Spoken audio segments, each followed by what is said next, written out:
Hello, Dr. Smaranda. Can you hear me okay?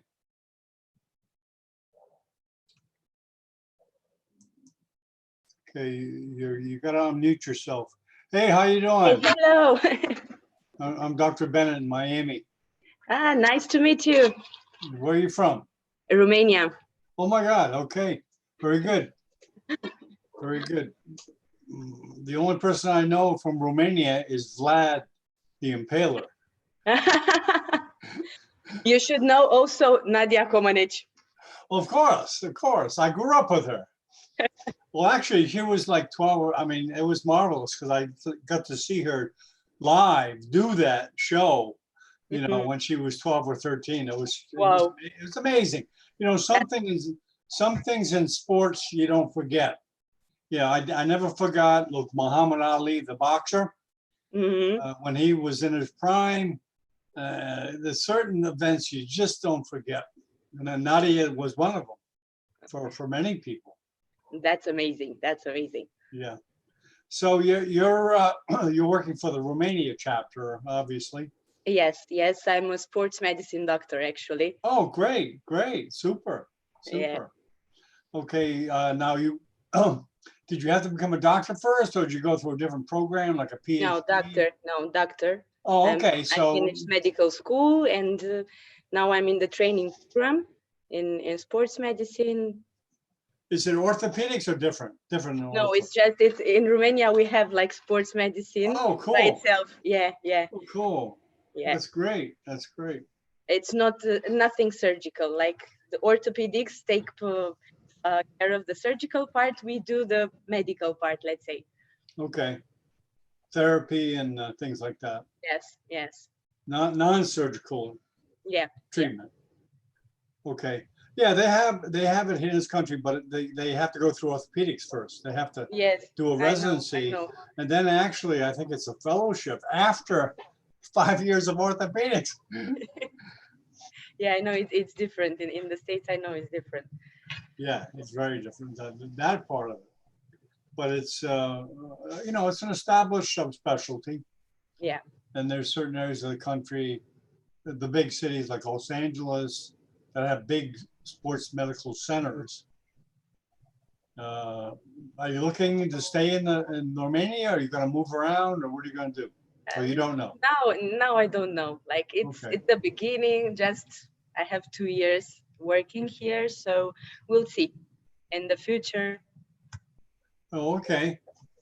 Very good. It depends how the things are going to work here and what are the conditions, because like performance, you need, I don't know, a lot of money invested in sports. So if I want to do the job at my top level, I need a lot of money. So it depends what is going to happen here.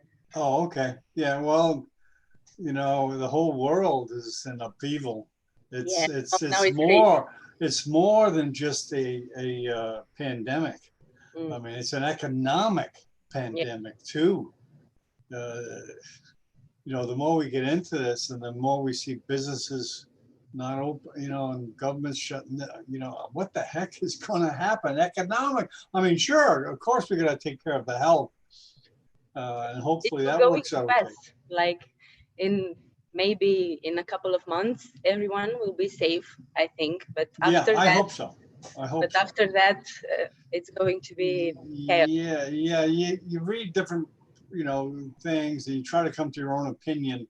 My feeling is that it's going to be around for a while, but that will basically turn the corner on it within 4 or 5 months. Now, China, they said they've turned the corner. I mean, they've actually, Italy has more cases now, and Spain has more cases than half as Italy, but more than China.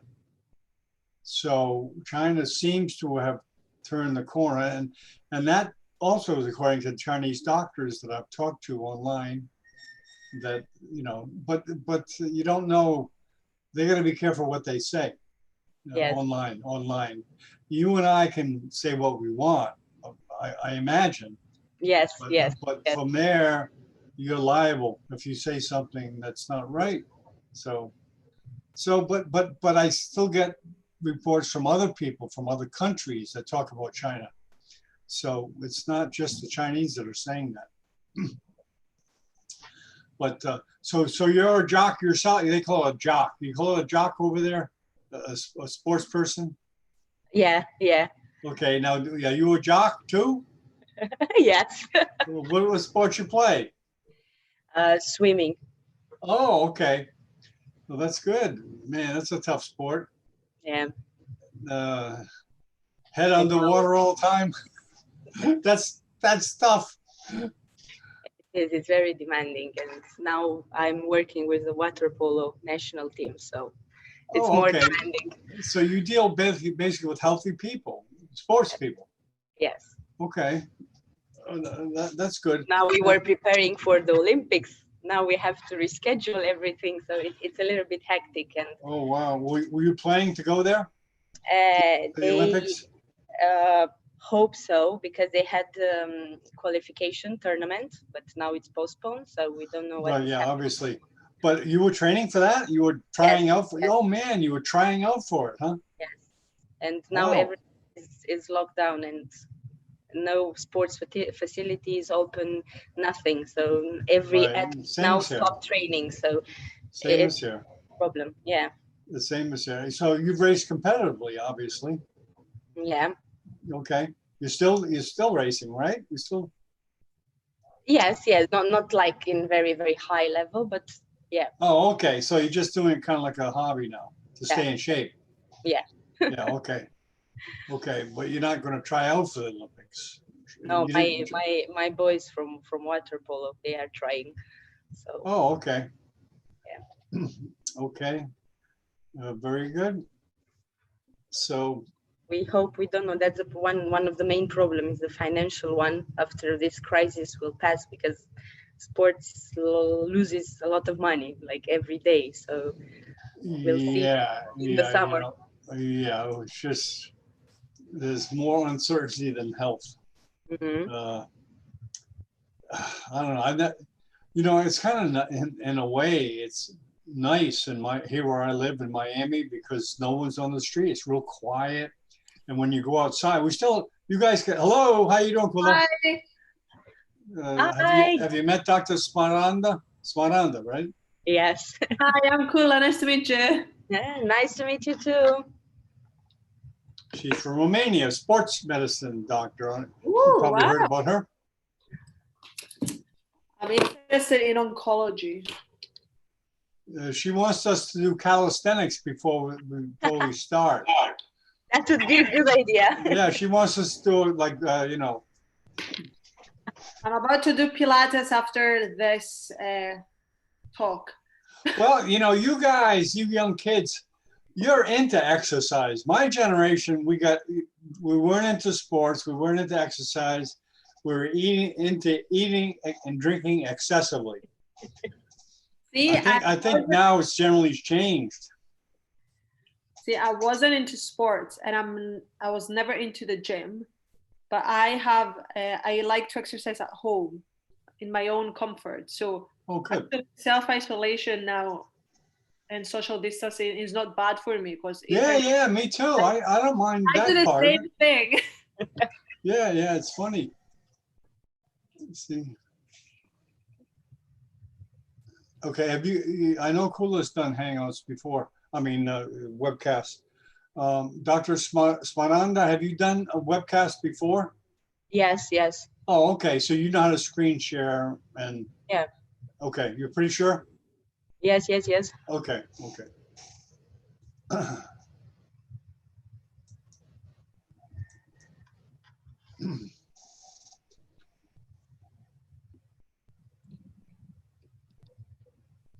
I'm gonna make a coffee. Gonna come back. Go ahead.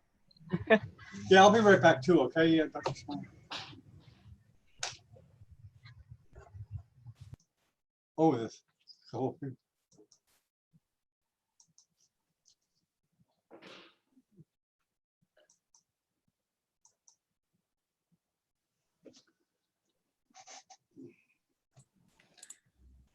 So, hello everybody, how are you? Hey, Christos, how you doing? Hi. Fine. Yeah, hello, Alina. How are you? So you had the chance to introduce yourselves before I appeared. Yes, yes. Hello, Christos. Hello, everyone. Hi, Loel. How are you? Everything is fine now in Belgium. I'm doing well. I'm hiding in my cubby hole in quarantine. You know, just enjoying myself. Hey, can you try? Hi, Loyal. I'm Dr. Bennett. Can you turn your camera on? My camera is experiencing technical difficulties at the moment, unfortunately. Sorry, my apologies. That's all right. That happens. It happens a lot. There's all the important thing is the sound. If the sound works good. Yeah, no. I turn my sound on and off whenever I'm about to talk, just so I have no background noise for you guys. Yeah, the sound is fine. So what's the structure, Christos? Is Dr. Smaranda going to present first, or are you going to? We will have the video first. Oh, you want to do a video test now?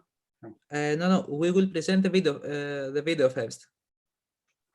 You'll send the video test. No, we are going to present the video that I already sent you firstly. Oh, okay, that one. Okay, yes, Doctor. Yes. Okay, is that a recording of Dr. Smaranda? No. Dr. Smaranda will speak after the recording. Wait a minute. Okay, the first talk is the recording. Exactly. Okay. I will send you the order of talks in Messenger. No, I have the recording here. Yes, exactly. This I will go first.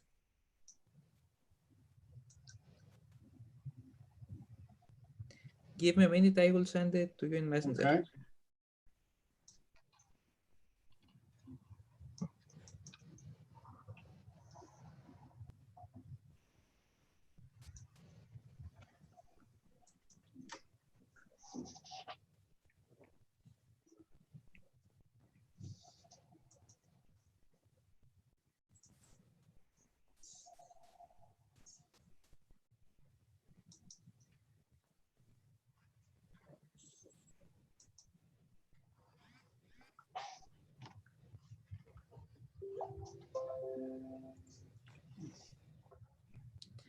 So now I think that you have the order.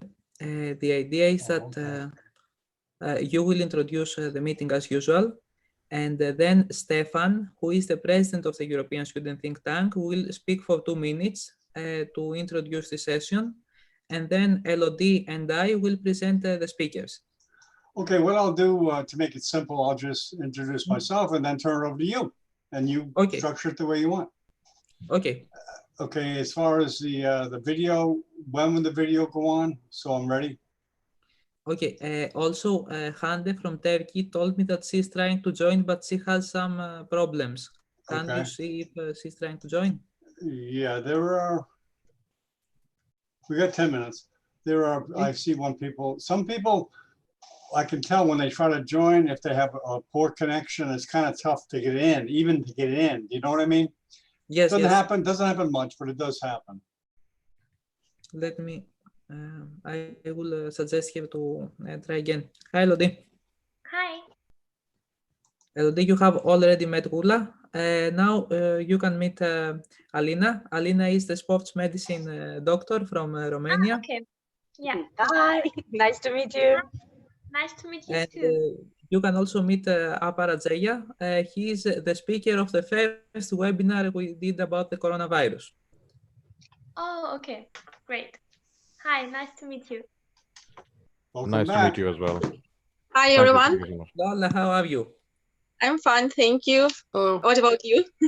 Fine. Okay. Lola will be one of the speakers as well. She's a virus herself. We call her Lola virus, actually. More serious, more contaminated. Coronavirus. Geez, I'm outnumbered by these kids. I better be nice.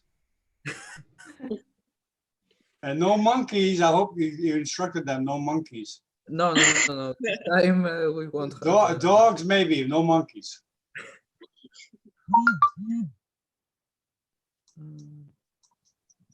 Yeah. Let's make this dynamic, you guys. We're on YouTube now live, but why? We've got to know that. Yeah. Don't worry. Well, don't swear or do anything crazy, but I haven't started recording it, so it won't last. But you know what you guys can do is get on Facebook Live now and tell your followers you're doing the show. I did this before 1 minute. Well, you know, I know it's going to be hard for you to, because it is different, but it's a good way for us to really try to publicize this, because I want to get better at this. You know what I mean? Yeah, of course. And I did that this morning from Nepal with a neurosurgery. The neurosurgeon went right on the smartphone, told his 5,000 followers, hey guys, I'm doing a show on this and that. Please come in. And we had more people coming in because of that. Do you know what I mean? Not a lot, but we had more. So if you're comfortable doing Facebook Live, just right now, just say, hey guys, my followers, I'm doing this show on this web. You know what I mean? Yes. If you can try to do that, because we got to learn how to promote, but very effectively and very quickly and easily. It's not tough. But anyways, I want to start doing that. And so please, if you can do it, do it. If you can't, that's fine.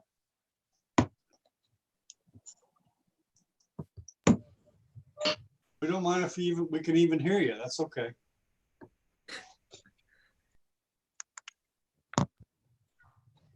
Let me hear you, Christos. Yes, it is. Hello, do you know how to get the EST account going live? Because we could probably do it through there. Yes, already did it through there.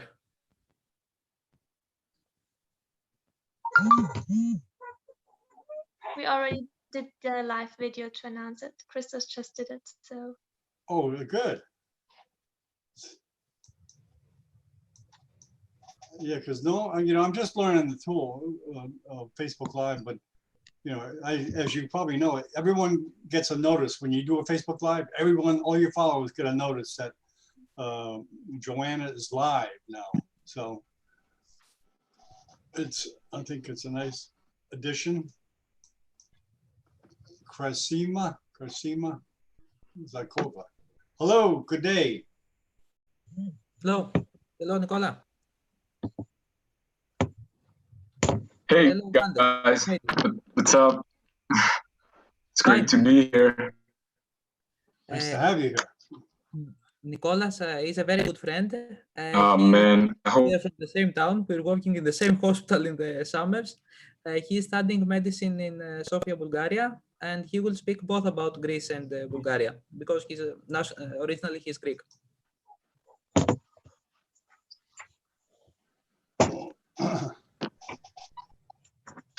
yeah, if my Greek internet doesn't quit on me, that will be great.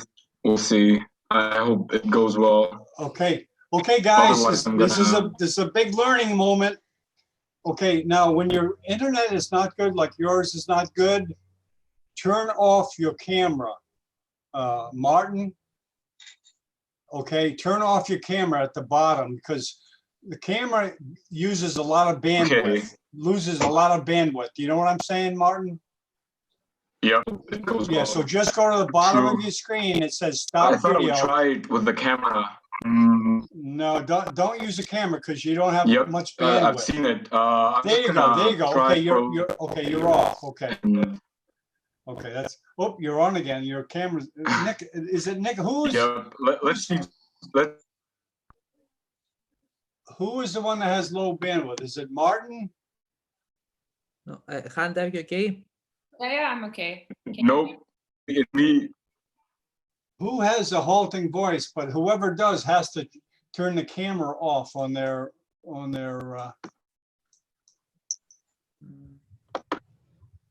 Okay, Martin. Can you hear me, Martin? Well, I won't make a big deal of it.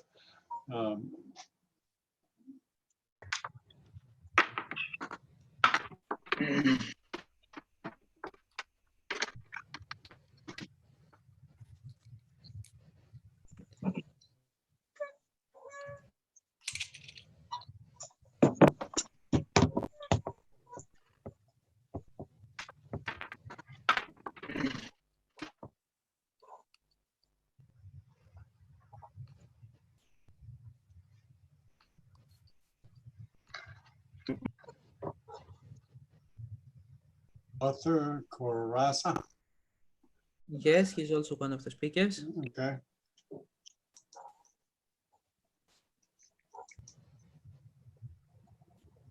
Hello, hi. Hello, Arthur. Nice Hi, to meet you in Christos. face. Nice to meet you. Thanks for organizing this.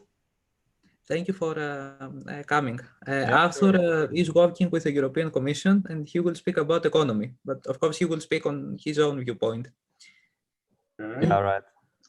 Okay, if you guys don't know this Zoom, when you're not speaking, please mute yourself. There's a mute button at the bottom left corner of your screen. But when you're speaking, obviously, unmute. It's, you know, I forget it all the time. But when you're not speaking, please turn on your mute button. Because the camera goes to the sound. If you're making a noise, the camera will go to you. So just mute.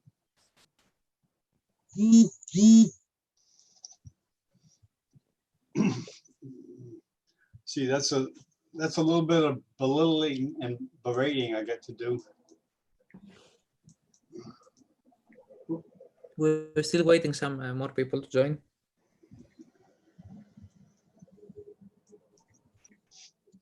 Okay. Do last minute blasts if you don't do a Facebook Live. Last minute, no, you know what I mean, Chris. Last minute, like blast the email or blast your Facebook, you know, whatever.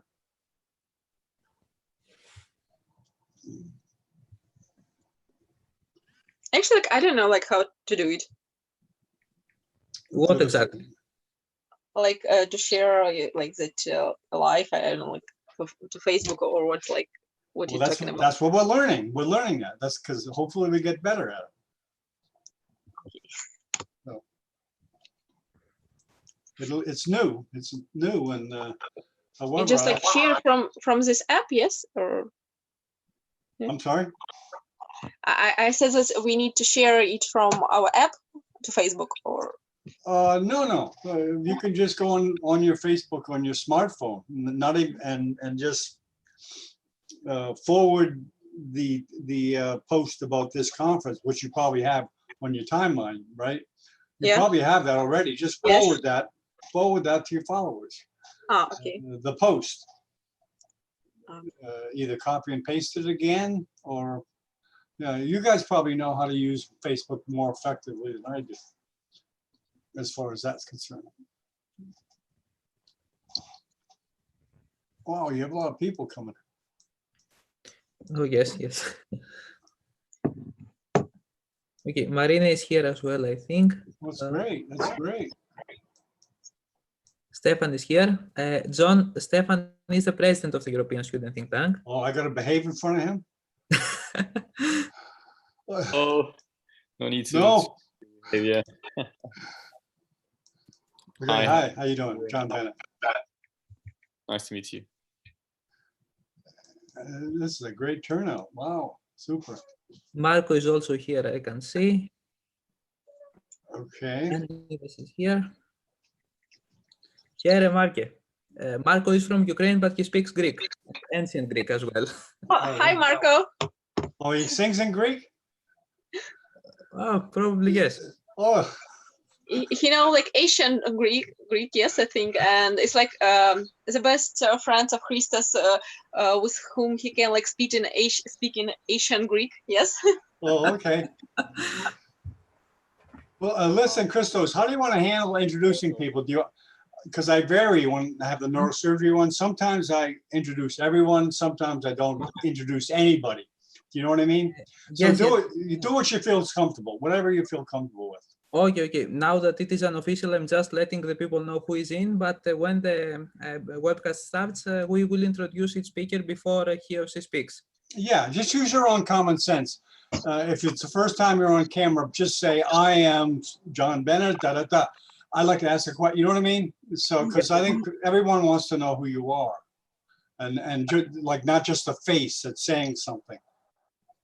You're a person, and please identify yourself. Okay, Christos. No hurry, whenever you're ready. Okay, let's give some minutes more. Marina is also here. Marina is a medical and public health student from Michigan, and she is the one who started the Students Against Coronavirus campaign. Welcome. Marina, open your microphone. Unmute yourself. Yeah, it's a common thing I do. I did it today, this morning I did it. Thank you so much for having me on. Yeah, Nice to meet everyone here. Yeah, you're welcome. Okay, let me see. I think we are almost ready. Let me just check.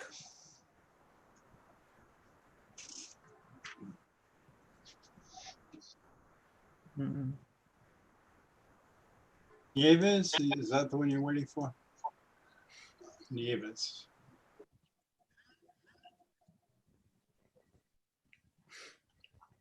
What is it going to be? How many speakers? 10 speakers. Okay, that's fine. Including wow, the 27, great. Good turnout, good turnout. Yes, we're growing. Great.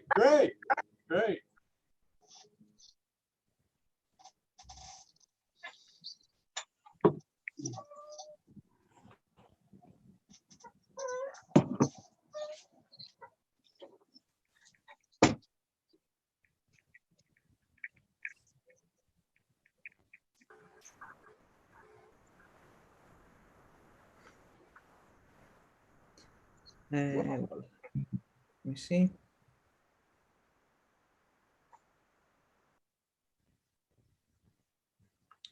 Okay, I think that we can start. Okay, here we go. Everybody that needs to be here on board. Okay, 10, 9, 8, 7, 6, 5, 4, 3, 2, 1. Good afternoon. This is Dr. John Bennett from Miami Beach, the studio of internetmedicine.com. Today we have a meeting with the European Student Think Tank that is going to talk about the coronavirus in Europe, a very timely topic, obviously. So I'm going to turn the proceedings over to Christos, the head of the European Student Think Tank, and he is basically going to coordinate the program. Hello, Christos. Hello, everybody. Actually, I'm not the head of the European Student Think Tank, and now I will give the floor to the head of the European Student Think Tank. Okay, sorry about that. Who will introduce the meeting on our behalf. Good evening, everybody from Europe. And indeed, thank you very much, John, for hosting us. Thank you very much, Christos and Elodie, for putting this meeting together. And thanks to all of you for turning up for this discussion. I'm really looking forward to hearing from all of your different perspectives. We're here at the European Student Think Tank. We have also, much like everyone else in our societies, adapted to the situation. So I hope that this will be sort of a newly found format for us to have webinars like this. And without further ado, I'm really looking forward to how this will turn out. Thank you very much. Thank you, Stefan. And thank you for introducing this meeting. Thank you all for being here today. As I was introduced before, I am Christos. I'm the editor-in-chief of the European Student Think Tank. And today with Elodie, we brought together this meeting because young people voices matter. They don't usually get face. So tonight we are giving face and voice to young people and to their thoughts about the coronavirus in Europe and beyond. But before we move to students and young professionals, we will first hear a video cast from Professor Stoimenova from Sofia. She's in the Bulgarian Medicines Association, and she has some important information to share with us. So at this point, John will play the video.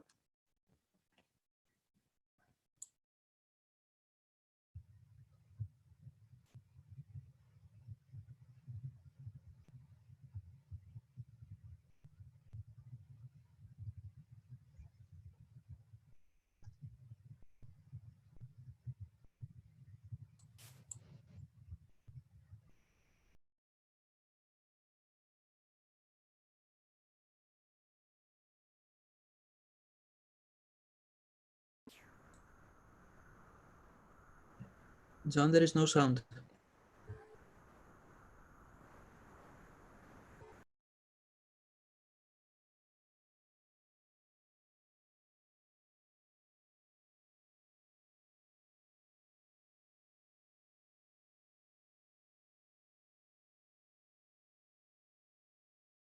supply the continuous professional development and education.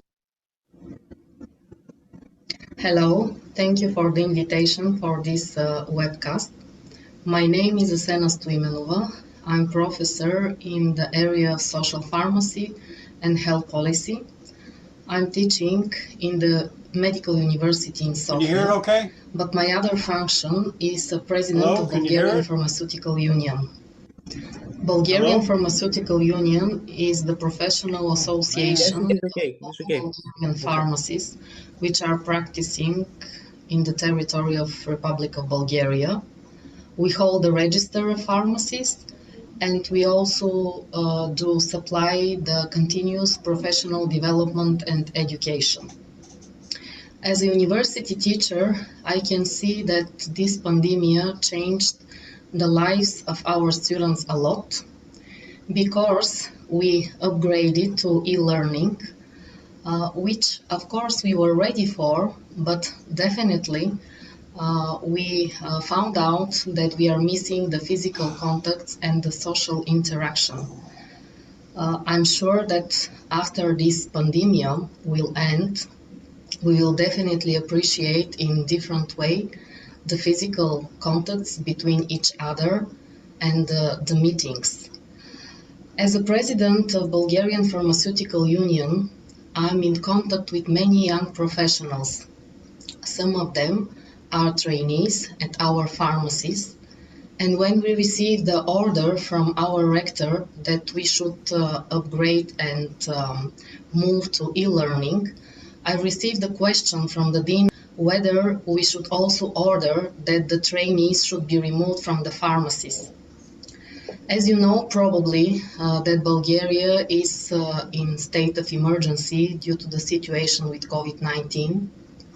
We decided the trainees will stay in the pharmacies in order to help their colleagues with the delivery of necessary medicines and advices how to limit the spread of this pandemic. These days, actually the daily life of the pharmacists, the young pharmacists as well, changed a lot. We have limitation of having 2 people at once in a pharmacy, which create a lot of queues. Difficult situation with purchases from the wholesalers, as the delays are from 2 to 3 days. The delays from the time ordered until the time it will be delivered in the pharmacies, which create additional tension. There are many shortages of some medical products. There are a lot of people in Bulgarian pharmacies queuing for their medicines, queuing to receive advices, important information, how to behave during this pandemic, how to limit the spread of this virus, and also to receive their masks and protection. Bulgarian pharmacists faced the usual checks from the authority, and in this difficult situation, in pandemia, there are some 10 to 12 officials who are checking how the pharmacies are delivered the medicinal products, with prescription or without prescription, what are the storage conditions, what are the documents, the prices. And in some of the pharmacies, they recorded that there are more than 12 people who are checking at once during 2 or 3 hours. This creates additional tension in the Pharmacists Association, and we actually communicated this to our society. The patients were also advised to limit their contacts with doctors, which led to some patients who are asking to buy their medicines without prescription in the pharmacies. Actually, we saw it's already 8 or 9 days in this state of emergency that our system is not ideal. Our system is not prepared for such emergency situation. Unlike their colleagues in other European countries, Bulgarian pharmacists are not allowed to make generic substitutions. They are not allowed to prescribe medicines. As you may know, there are some countries where pharmacists can prescribe according to a list and after additional training. But these difficult days show to the people, to the system, to the society, that we are actually the most easily accessible medical specialist and that the system relies on us. Our legislation frame needs definitely upgrade in order to be adapted to such emergency situations. So the authorities, from one hand, can exercise the control needed, but on the other hand, to support the pharmacies in their fight with the virus. We appealed for the new rules, for flexibility, for understanding, and we appealed that the authorities will support us like the authorities did in many other European countries. We will all change due to the pandemic, that's for sure. As a pharmacist, we will do our best and we will continue to do our best to supply people with the necessary medicines and advices. And I would like to say that we all rely on young professionals in order to build the future healthcare system based also on the lessons we will learn during this difficult time. Good luck. Okay, over to you, Christos. So we are grateful to Professor Stoimenova from sending us this video. Actually, she's not here today because right now she's presiding over an important meeting of the Pharmaceutical Union in Bulgaria. So it was nice that we had her with us, and many thanks to Krasimira, who also was the person who connected us with her. And now I'm giving the floor to Dr. Alina Maria Smaranda. Alina is a sports medicine resident. She's a doctor, but she also specializes in sports and physical activity. She's the one who takes the Romanian national team to major athletic events. So she has a lot of insights to give us about the impact of the pandemic on major athletic events and on everyday lifestyle and exercise. So Alina, the floor is yours. Thank you, Christos. Thank you for inviting me to join you tonight, speaking about sports. Well, I think that sports are really important because athletes inspire us. They teach us how far we can push our boundaries, how can we achieve everything that we ever wanted. So sports are a very important part of human society. The achievements of a player or a team live on long after the game is played. So sports are a connection between generations. I would like to start the presentation with a quote from the founder of the modern Olympics, Pierre de Coubertin, who said that sport seeks fear to master it, fatigue to conquer it, difficulty to overcome it. So I think that this quote describes really good the situation that we are in right now and gives us the hope that we will pass over and overcome all the obstacles. The sports landscape has been altered significantly, from playing behind closed doors to cancelling events, putting leagues on temporary suspension, and even the Olympics is not immune. Now, after a couple of weeks and a lot of questions, we know for sure that the Tokyo Olympics will be postponed for the next year because of the coronavirus pandemic sweeping the world. Unfortunately, last week, the traditional Olympic flame lightning ceremony in Olympia in Greece was held with no spectators. So everybody in the sports community is feeling the impact of COVID-19. And to give you just a glimpse, for example, maybe the most expensive sport right now, the Formula One, has a lot of races cancelled, and maybe we can expect to a season to be cancelled. In basketball, the NBA is suspending. In gymnastics, in fencing, the World Cup is suspended.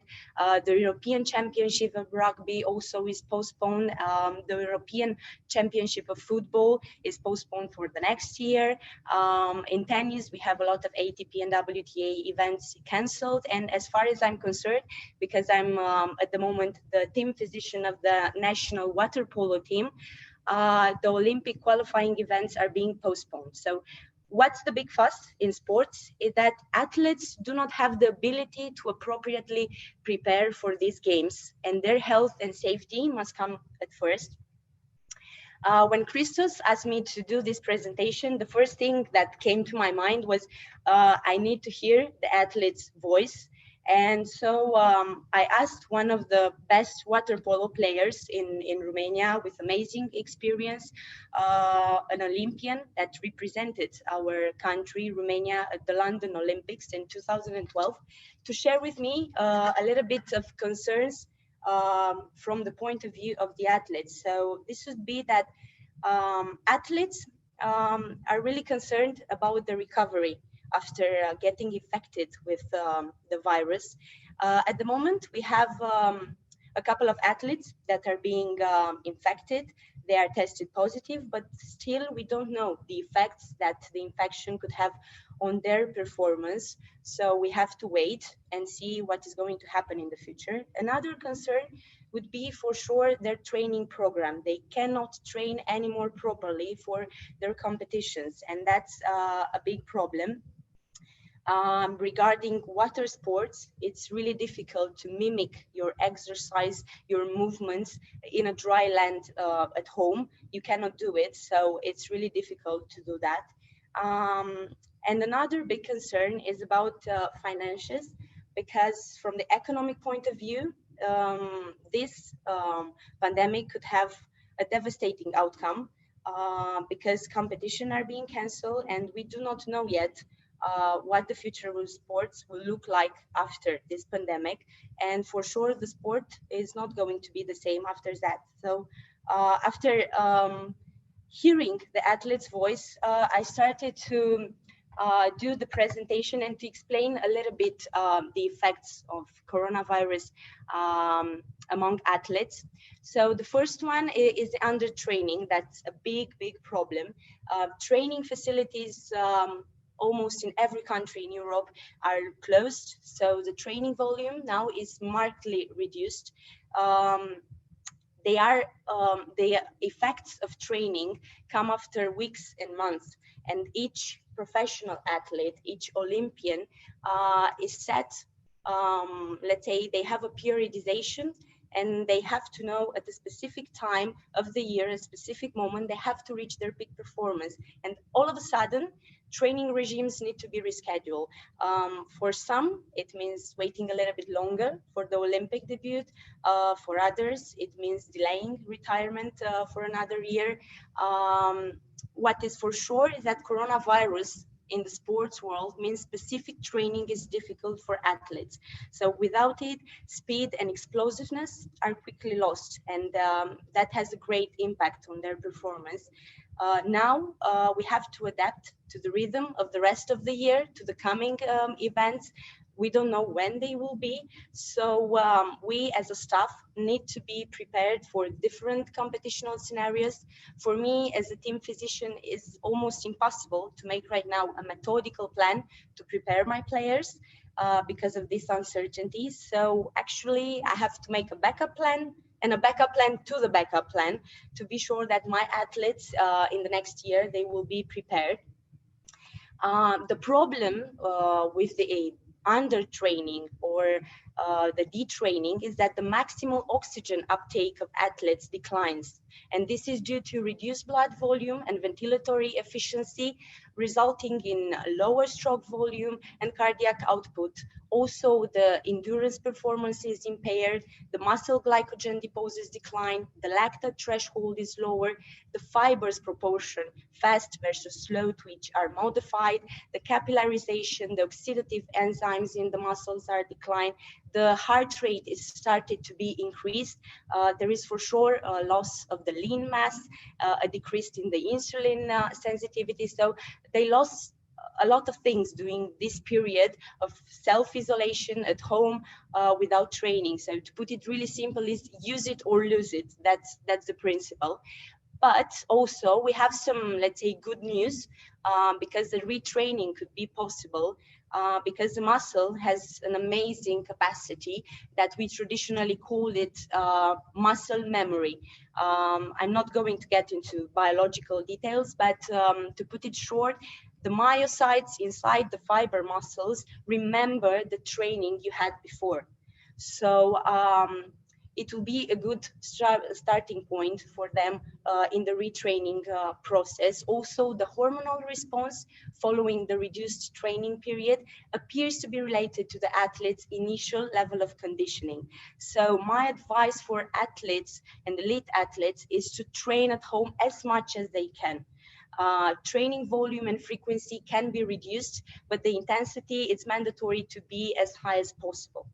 Another concern would be the injury risk, because after a period of low level of training, the risk of musculoskeletal injuries during conditioning programs is going to be really high. So there is no doubt that under training increases injury risk. I recommend cross-training as a conditioning program because it creates different types of physical stress on an athlete's body, improving the performance and decreasing the risk of injury. Of great importance for athletes and for people that are actively but reduce their training loads in this period is after this time of isolation, they should see a doctor. In case of professional athletes, they have to see their team physician to do a pre-participation examination. Active people would need a full checkup to establish a plan how to return to our daily lives, how to return and how to do it step by step to reach our peak performance again. So it's really important to monitor the training loads, internal, external, so we can predict the training related injuries. And I also recommend a gradual and systematic increase of the workload as to not put an additional risk of injury after this period of isolation. Another important aspect in this moment is the nutrition. So nutrition, with no doubt, has an important role. We don't want to have a deficit of energy, but we don't want to get fat. So we have to pay attention at our diet right now because our muscles don't work as much as they used to. We don't produce the same amount of energy. So our metabolism is slowing down. So for sure, we have to decrease the intake of carbohydrates. We have to take good quality proteins in order to minimize the muscle loss in this period. So it's absolutely mandatory to adjust the diet in this period according to the activity we do at home. The supplementation with vitamins and minerals is debatable. From my point of view, there is no right answer, yes or no. For sure, a deficit in whatever mineral or vitamin will have a great impact on performance. But I would rather athletes, and not only athletes, like general population, increase their intake in vitamin-rich food. It's more important to eat well, quality food, than take supplements. Very important thing when working with athletes is about what medication they are on during this period of cold, flus, not only coronavirus. So we have to pay a lot of attention on the medication because of the World Anti-Doping regulation. Next, another problem working with athletes, and not only with all the people right now staying at home, and maybe people that are not used to stay at home, is the mental health. The postponement of Olympics does not only mean another year of physical training, it means another year of maintaining motivation and psychological preparation. So athletes have had to discontinue abruptly their routine and essentially adapt a piece of their identity to these times of uncertainty and social isolation. So going from a strict schedule for training and competition to a full day with no structure is a big challenge for many athletes and for many people that are active generally.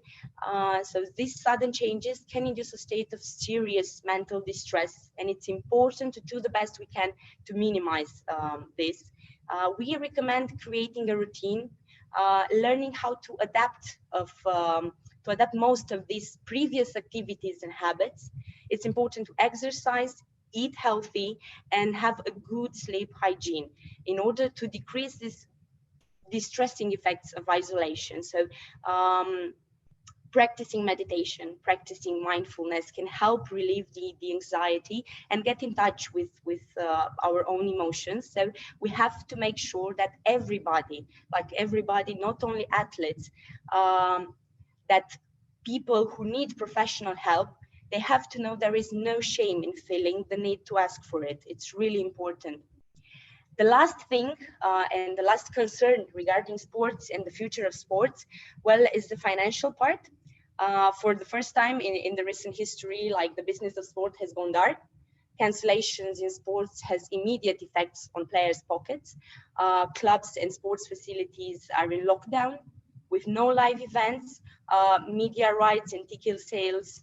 There are not anymore. So we have billions and hundreds of billions of euros lost right now. No games means no money.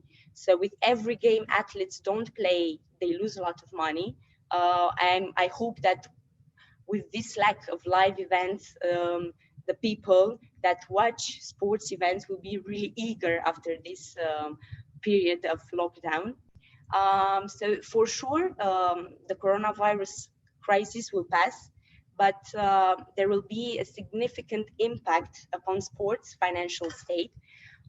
Clubs have to pay players, staff, maintain facilities. So I truly fear that for some small clubs, this could be the end. Now, what is more important for us is to have a concrete, organized plan being communicated, because only then we can make a solid preparation. Another problem that has come up right now is regarding the doping tests, because at the moment there are less doping tests, and we don't want this to become a problem because we all want clean sports. In the end, I would like to make some recommendation, not only for my athletes, like for general population, how to survive and stay alive self-isolated. It's important to focus on our goals, to set some short-term goals and long-term goals, because at some point the things will go back to normal. We have to follow the World Health Organization recommendation. We have to maintain the social distancing. We have to stay active, because exercise improves our mood, boosts our immunity. So it's really important to stay as active as we can during this period. Take some meditation and mindfulness may be useful for many people. Create a routine and structure your daily work. And maybe the most important is that humans need to be connected, to stay in touch with your family and friends, but only via video calls. So I hope that in the next weeks, we will come out with a much clearer picture about how sports will look in the future. The athlete's health and also the health of every citizen must be prioritized. We are on this together, there is no doubt. And I truly believe that the Olympic movement can be seen as a symbol of the world defeating coronavirus. That was all. Thank you very much. Thank you very much for your really insightful presentation, Alina. We are now moving to the other coast of the Atlantic, to Michigan, and we will have a med student and public health student, and actually graduate now. We were previously speaking about champions and elite athletes. Now we have a champion of advocacy in medicine who introduced the Students Against Coronavirus campaign. I was happy to join this in the early stages of this. This is growing all the time, and it's only 1 week that it is working.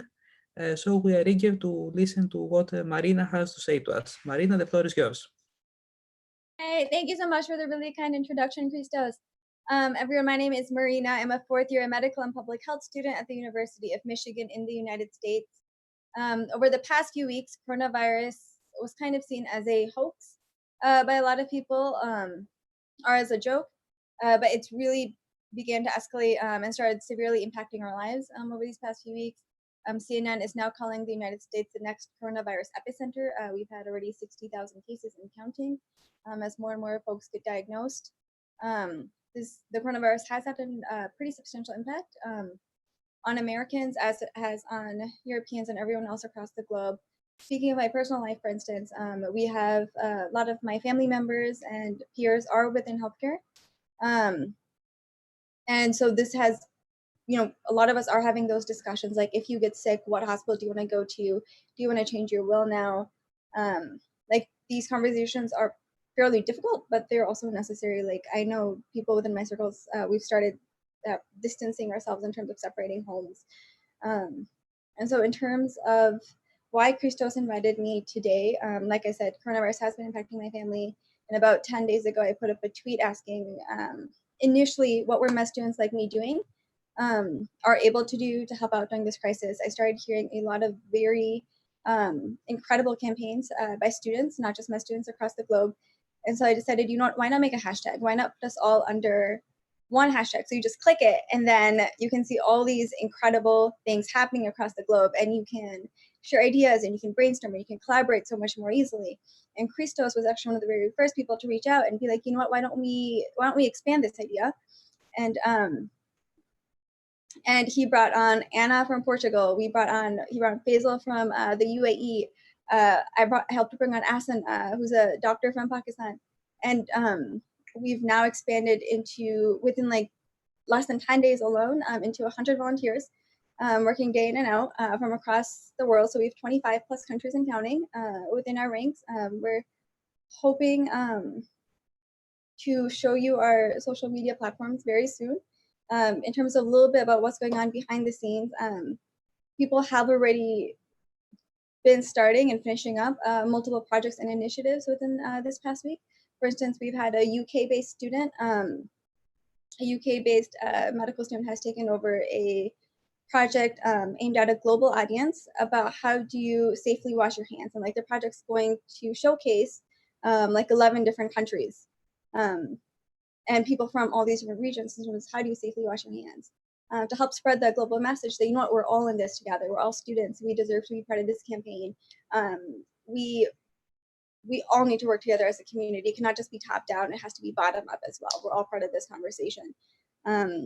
We've also, behind the scenes, we've also started having many more folks use the hashtag, or we've been helping to facilitate those conversations in terms of finding each other.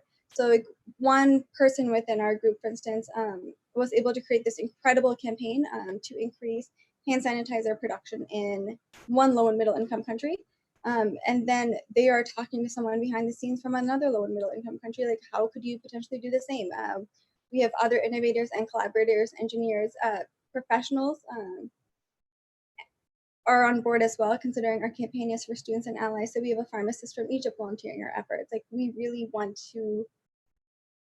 believe in the motto of we're in this together. And we would love to have many more Europeans joining our movement and using our hashtag. Right now, we have specific regional groups started as well, given we've had enough members from the United States and Pakistan, for instance, joined, that we can work on specific countrywide efforts as well as overall projects, like a mental health and wellness initiative is in the works as well. And so again, we would love to bring in more folks across the globe, particularly voices from Europe. Your voices need to be heard the most as we're all moving forward, especially from those of us here in the United States. You guys have seen so much more than us. You guys know so much more than us, and we need to listen to you. And we really need to unite.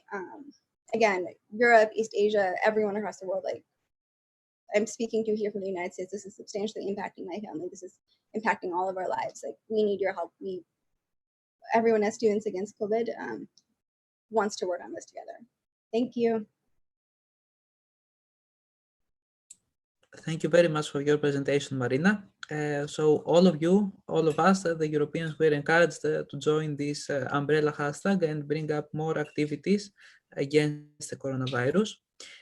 We have finished with the first three speakers, so at this point we can accommodate a couple of questions, or if you prefer, we can have these questions in the end. If somebody wants to ask something now to the speakers that we had already, feel free to do so.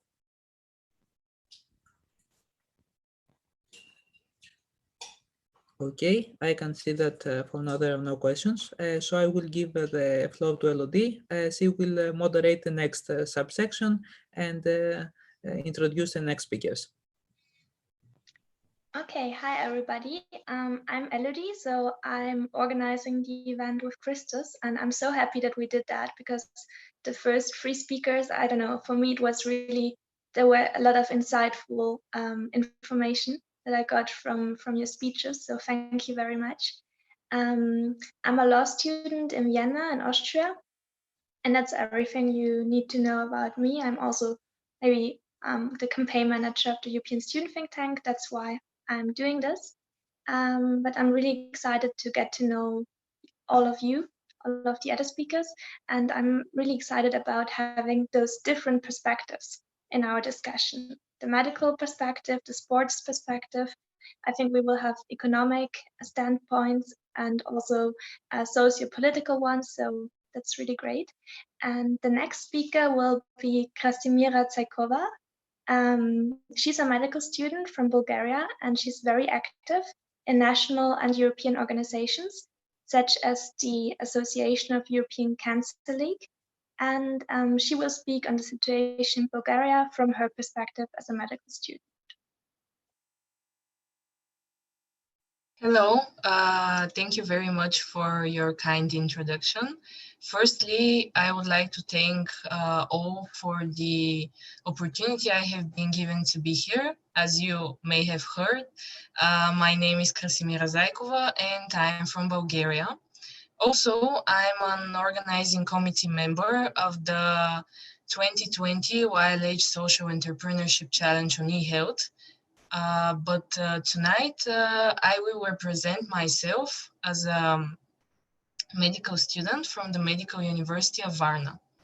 So how should I start? Well, the coronavirus came to us with a little delay.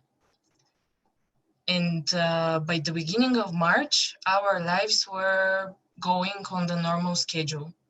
Let's say they were pretty normal.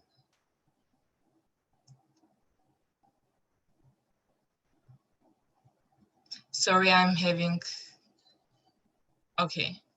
A few days before the WHO declared COVID-19 a pandemic, a flu epidemic was declared throughout the country, and all classes in universities and schools were dismissed. They were canceled. In Bulgaria, the incidence of seasonal influenza A and B had increased massively, and I'm talking about 5,000 cases, 5,000 people diagnosed across the country at that time. During this epidemic, the first 2 cases of coronavirus in Bulgaria were diagnosed. They were evident. The announcement of COVID-19 officially becoming a pandemic prolonged the cancellation of all classes in universities and schools for all students and interns. The only exception made was for the state exams for the final year medical students, which were not interrupted. In a nutshell, I could summarize this dry theory in the following way. In the course of more than a week, we had missed a number of important clinical material, which is crucial for our knowledge as future doctors. I don't know if I mentioned in the beginning, but I'm a 3rd year medical student, so I'm basically in the half of my studies. And after this week, which I just mentioned to you, a state of emergency was declared in our country for a duration of 1 month, of a whole month. And medical universities, as well as other universities and schools, of course, immediately announced e-learning, or in other words, I can say distance learning, so that the learning process is not hindered. I could talk about my medical university, of course, but not the others in the country, since I'm not a representative sample. as I could talk about my experience and my close friends' experience, but not the others. So we were nervous and we were frightened by the unknown, as probably everybody else was and everybody else is nowadays. We had questions like, how will the lessons go? How will we be able to catch up with the material we already missed? Will this distance training be as effective, and so on? After a week and a half of e-learning, I would say that many of these issues are no longer in our heads, or at least in my head for sure. In this regard, I would like to express my gratitude to my university and the whole team responsible for this, my teachers too. Mainly my teachers, because they're the ones who made this possible. They're the core part, the heart of the whole education. As a matter of fact, generally, our university has an online platform on which presentations of lectures, exercises for the specific subjects are uploaded regularly, as are additional materials, as different textbooks, virtual histological samples, even virtual anatomical atlases, and so on. Also, some tests and exams are conducted through this platform. And in the context of the state of emergency, the same platform has been adapted to meet the distance training needs. So-called discussions have been created, which are something between a chat and a forum, and they're very effective. The discussions are very effective to discuss different issues, different clinical cases too. A virtual classroom was also created for each existing subject, and I just want to stress on that half of the course of my course, which are almost 100 people, attended the lecture on clinical pathology, and it was as if we were there. The quality of the teaching was the same. The only thing we were missing basically was the physical space, the physical contact. So this sounds very good, doesn't it? Considering the circumstances, I mean. It's true that we're in a global pandemic, that we're in a danger of a global pandemic. But in the created circumstances, I think that life is as normal as it could be. When the total confirmed cases in Bulgaria were 7, our country declared a state of emergency. Not a lockdown, not a complete lockdown, but a state of emergency. Physical distance and other measures are needed in order to limit the spread of the virus and to allow the healthcare system, the healthcare professionals, and the hospitals to breathe.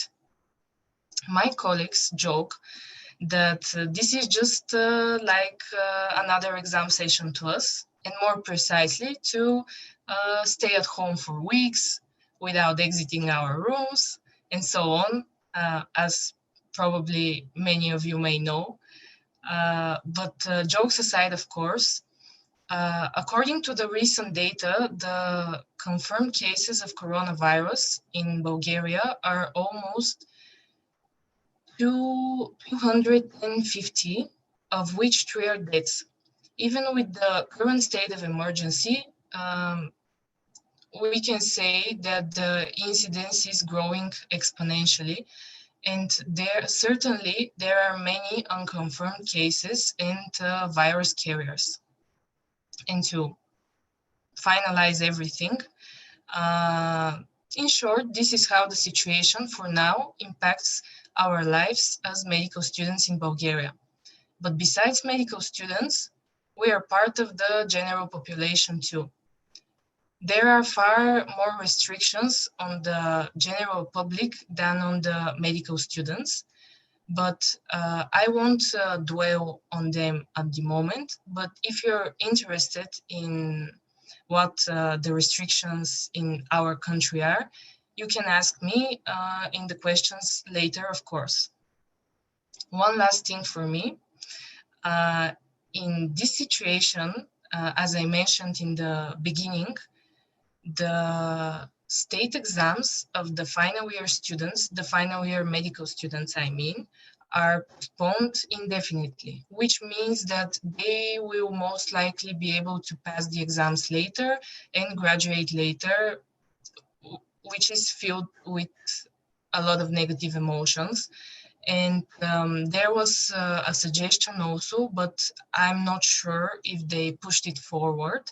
Those same students, the final year students, to volunteer at hospitals where there are patients with COVID-19, as in many other countries actually was proposed the same thing.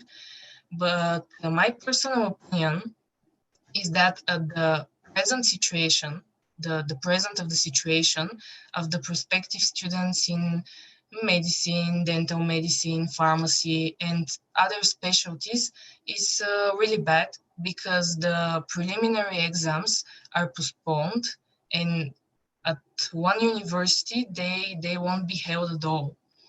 I really sympathize with them, because applying for a medical university, for a medical school, is difficult enough.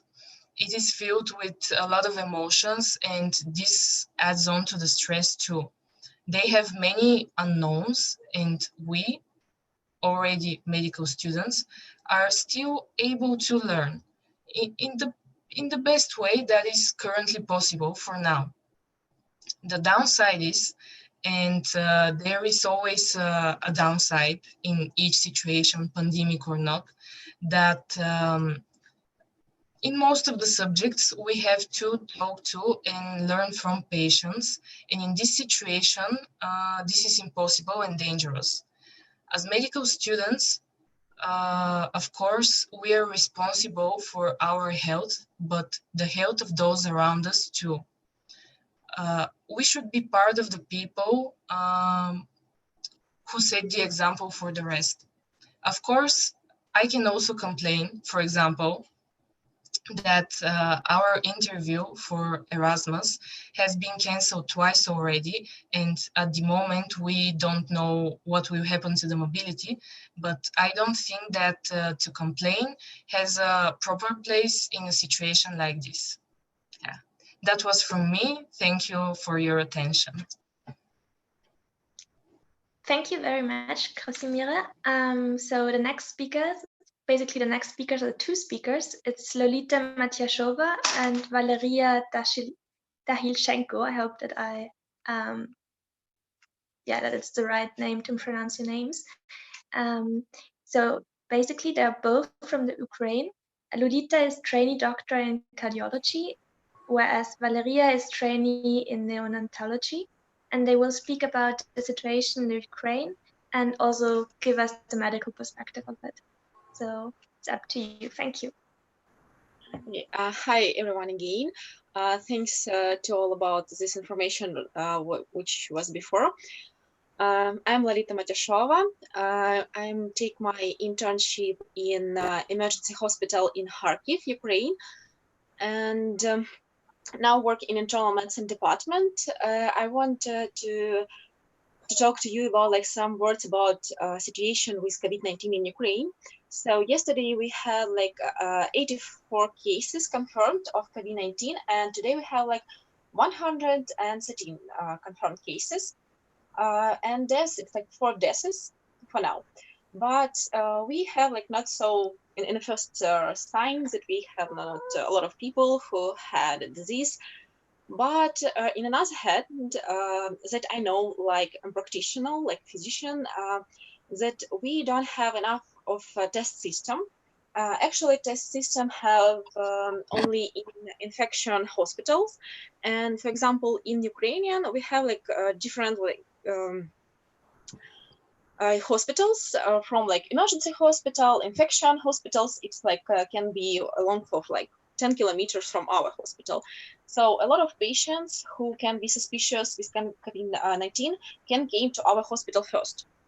Then we not always have opportunity to check them because it can be like pneumonia viral, and bacterial, and a lot of people hide about some information about them. For example, like months ago, like 7 people was with pneumonia in our emergency department, and they heard that they was in Italy. So it's like a really bad situation. And in the same time, in Kharkiv, we haven't confirmed cases of COVID-19 because even our infection department don't have a test system.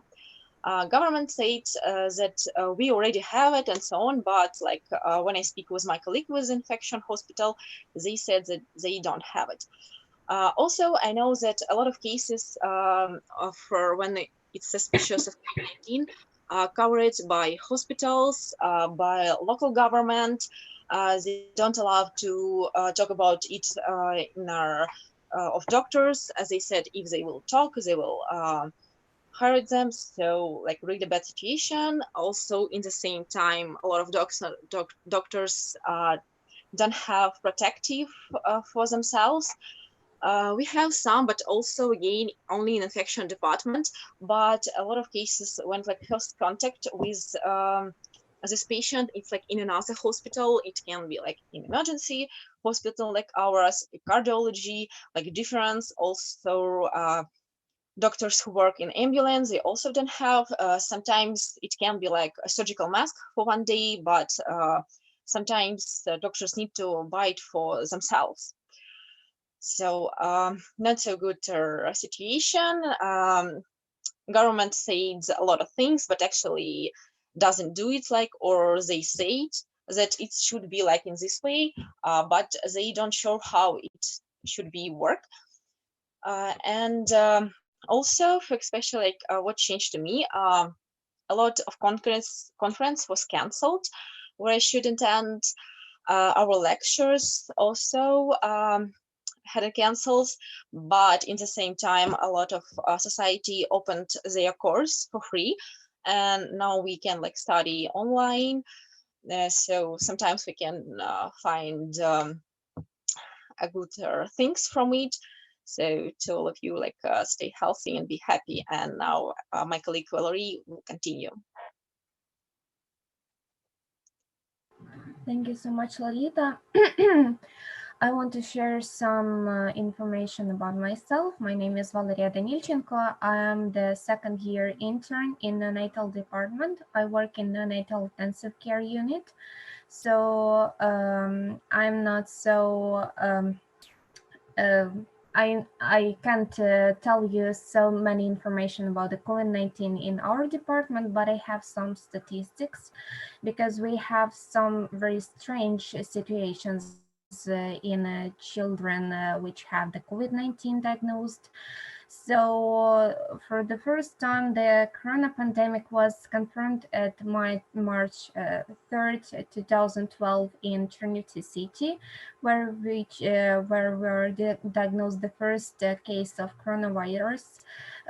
Also, we have 449 cases which is suspected, but they are not confirmed because we have no enough laboratory tests for the diagnosis of the COVID-19, and also we have one recovered patient already. So today we have an emergency situation in all regions of Ukraine, and before today we have only established in 5 regions of Ukraine as an emergency situation. So we already have 3 cases of child infection by COVID-19. It's on 10 years old boy, 1 year old girl, and 6-month-old baby. So also today we have some very interesting case in when a woman with COVID-19 gave birth to a healthy child. There is no signs of infection and at this moment, but women were transported to the infectional hospital and the child is on the quarantine. They feel great.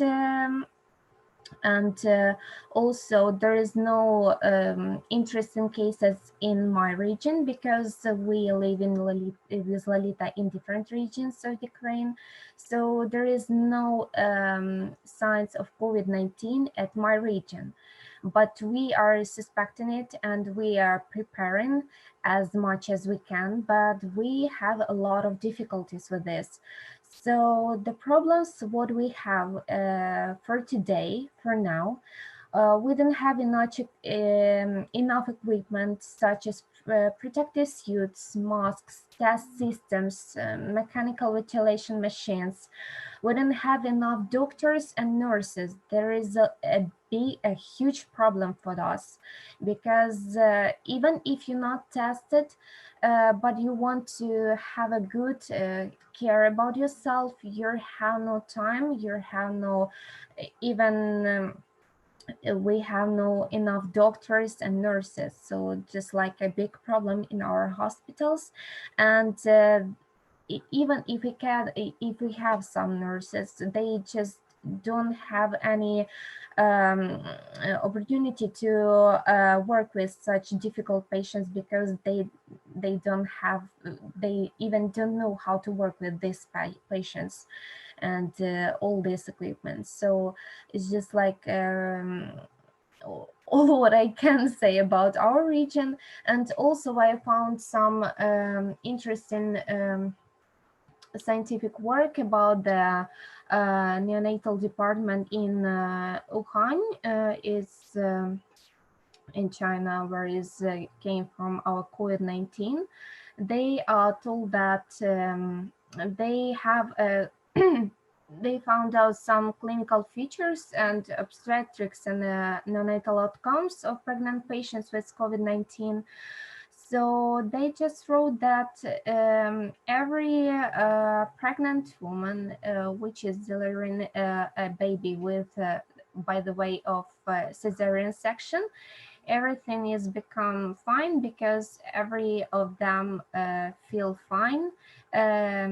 Every symptoms of COVID-19 is getting better. So they just have a little shortness of breath, the intermediate body temperature. So, and one of the children which were delivered have the COVID-19 already. So it's just like some interesting facts about what's happening in the scientific world about the COVID-19. So thank you so much for your attention. Thank you very much, Lolita and Valeria. So I think that's very interesting also to know how it's affecting children and pregnant women and all of that. Next speaker would be Kula Christou. She's a final year medical student in the United Kingdom, so we have that perspective too. She's also the youth ambassador for the European Code Against Cancer, and so she will speak about the situation in the UK from her perspective. Hi, thank you. Hi, everyone. Thank you, Elodie. So thanks for everyone for speaking so far. It's very interesting to hear everybody's experiences. As Elodie said, my name is Kula and I'm originally from Cyprus and I live in the UK. I'm a final year medical student in Dundee, Scotland. I'm not sure if everyone is aware of how the health system works in the UK. So it's a national healthcare system which provides free healthcare for everybody. So the government was heavily criticized for not implementing stricter measures earlier and the impact that this might have on the NHS. However, as for a few days ago, there are stricter measures that have been implemented in terms of social distancing and working from home. The latest features and the figures in the UK are about 8,000 cases. In my area, in Taysides, today it was 57 confirmed cases. In Scotland, it's about 720 cases. And the number of deaths is up to 422. it is predicted that the UK is following kind of Italy's trend, and we're about 2 weeks behind. However, there are some new measures, and they just announced that there are going to be some COVID home kit testing that may be available in the next few weeks, which are going to help more people get diagnosed and hopefully help a bit with the situation. I want to mention that the response from people has been amazing. Over a single day, 250,000 people have signed up to help with the NHS in terms of delivering food and medication, and about 11,000 retired medics and nurses are coming back to work, and 24,000 final year medical students and nurses will join the team in the coming days. And this response has only been in a matter of a couple of days. My own experience as a medical student has been fortunate up to now, but of course there was the initial uncertainty in terms of our placements and working like other universities. And my university has been very responsive and helpful, and now I'm back at my hospital completing my placement. But however, this was voluntary for every student that wanted to do that.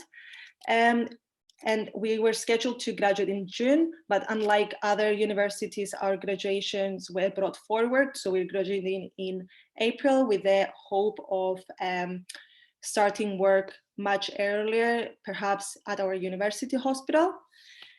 So this has been a big change, and it's a bit sudden, I can say. I'm interested in cancer prevention, as you mentioned before, Elodie. So I'll focus on how COVID-19 is impacting on cancer patients and cancer prevention. Firstly, in the UK, all immunocompromised patients, this applies to cancer patients as well, have to self-isolate for 12 weeks to reduce the risk of getting the infection. But I'm sure there are impacts on and delays on cancer treatment and surgeries because it's dangerous to be in a hospital right now. However, I'm not sure of the exact measures that each hospital is taking. I assume that this depends on the impact of COVID-19 in each affected area.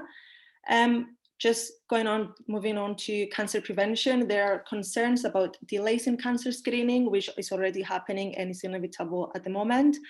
There has been an effort in my area, at least that I know of, for all children's immunizations to take place as normal, to reduce any further infections happening. I have also seen a lot of posts actually on the internet about how this lockdown is causing unhealthy lifestyle, and the European Code Against Cancer page are trying to give inspiration for healthy eating during the lockdown and some tips on exercise at home. So make sure you check out their pages if you want. People may argue that they don't have the opportunity to exercise as the gyms are shut down. However, I've also seen a lot of people that because they're only allowed to go out for a walk or for a jog or exercise in the park, they are more aware that they're inside their house all day, so they take that opportunity and actually go out because they're allowed to. Especially for my experience, I don't want to use public transport and try to minimize the use of public transport, so I walk more than I used to before as well. So a lot of people, I think, are they're exercising more without even noticing that they are, just to prevent the risk of getting the infection. One other of the main messages of the Cancer Code is smoking cessation and stopping smoking. This is particularly popular now because COVID-19 affects the lungs, as everybody knows, and people may have been inclined to quit or reduce smoking. The social aspect of smoking as well as drinking is also reduced as pubs and clubs are now shut. So even though there are concerns about the lockdown and that it's not helping people to stay healthy, I think it is a wake-up call for many, and indirectly it has helped to make many people aware and perhaps be more healthy going forward. That's it for me. It will be interesting to listen to the other people as well, talk about their experiences, and if someone has any other opinions on that. Thank you. Thank you very much. So does anyone have a question for our 4 speakers? Because if yes, then now would be the time for the questions. And if not, we will just go on with 3 more speakers. Yeah, I saw Marina has a question. Hey, to the previous speaker, thank you for talking a little bit about what's been going on where you're at. So I'm based here in the United States, and there's been discussion among some medical schools about expediting medical students' graduation into residency, which is seen as our next step in training. And so you had talked a little bit about like it just being like a big transition for you guys, like before you guys were expecting serving as a full-fledged physician in the hospital workforce. I guess now that we're talking about it a little bit more in the United States, I can't help but wonder, like, given this crisis that's going on, as a medical student suddenly graduating, do you think you're going to get access to all the protective gear when you start off during residency? Do you think you're going to get access to like basic like employee benefits?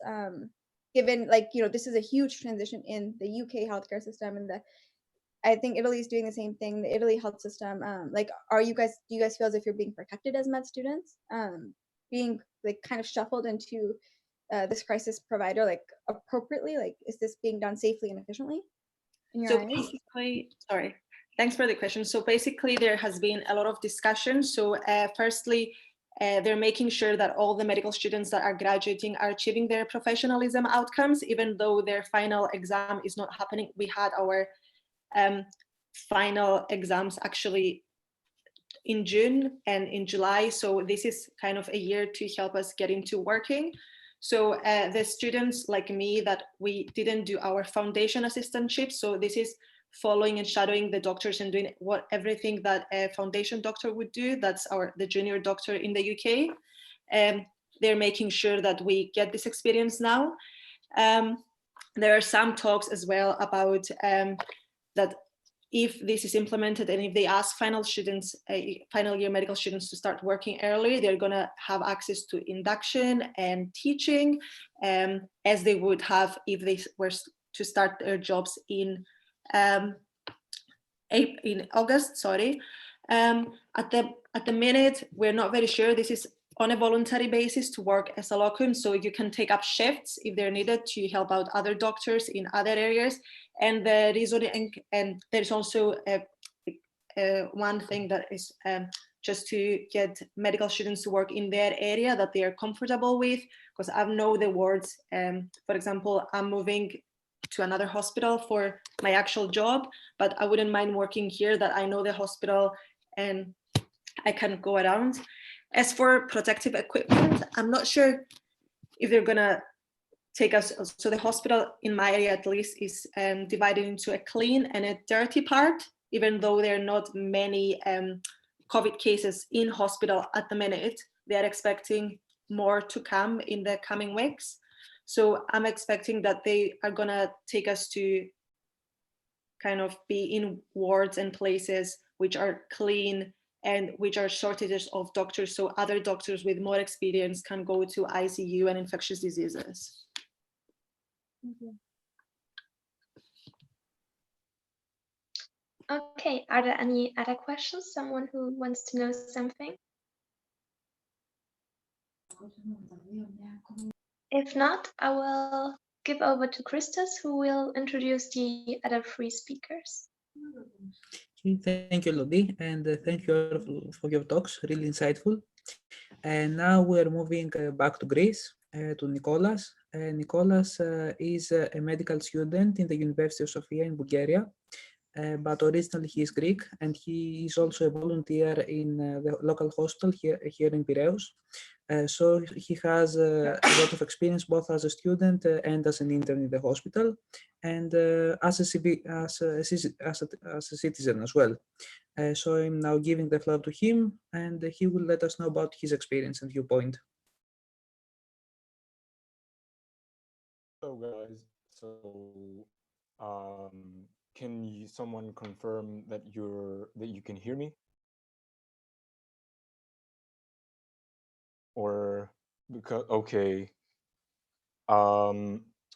Okay, so I want to take a moment to say I appreciate being here. And ever since I moved to Bulgaria to study medicine, I was a pharmacy student before in Greece. I have come to really value sharing of perspectives between different nations and different individuals. And I feel this is a great opportunity and a great platform and a great way to do it. My speech is not going to is going to be more about the social aspects of this pandemic. Okay, so Greece has about 740 cases with 20 deaths at the moment, with the usual shortage of diagnostic tests. So we definitely have no idea how many are the cases really, but we'll get there, I guess, hopefully. You may or may not know that Greece is in an almost total quarantine at the moment, where in order to go out of your house, you have to get a permission, and you have to carry this permission either in paper form or in message form with your ID card, because you could get fined if you don't have one of these things with you. I believe this pandemic has exposed a lot of issues of society, especially regarding our medical knowledge, the average medical knowledge of an average student, of an sorry, of an average citizen. And we have the phenomenon of a lot of misinformation being spread and people being generally very, very confused. You may have heard about the drug chloroquine, which is an anti-malarial drug, and it was mentioned once by an infection specialist on TV, and the next day this drug was gone from every pharmacy in the country. Like, it's just crazy. And now people that actually need this drug cannot like have difficulty finding it. And I believe in times like these, and this is something that really needs to stay with us, that we should apply more, like be more informed about like the basic things about health. For example, in my house here in Greece in general, not just in my house, people don't tend to take their shoes off when they visit someone at their place, which I don't know, ever since I moved out to Bulgaria, it has seemed it has seemed a given, to tell you the truth. And people only now have started really paying attention to that. Okay, so I read an article about from Yuval Noah Harari. I don't know, you might know him. He's the author of the book Sapiens and Homo Deus, which talk about the history of the human species and the future of it, respectively.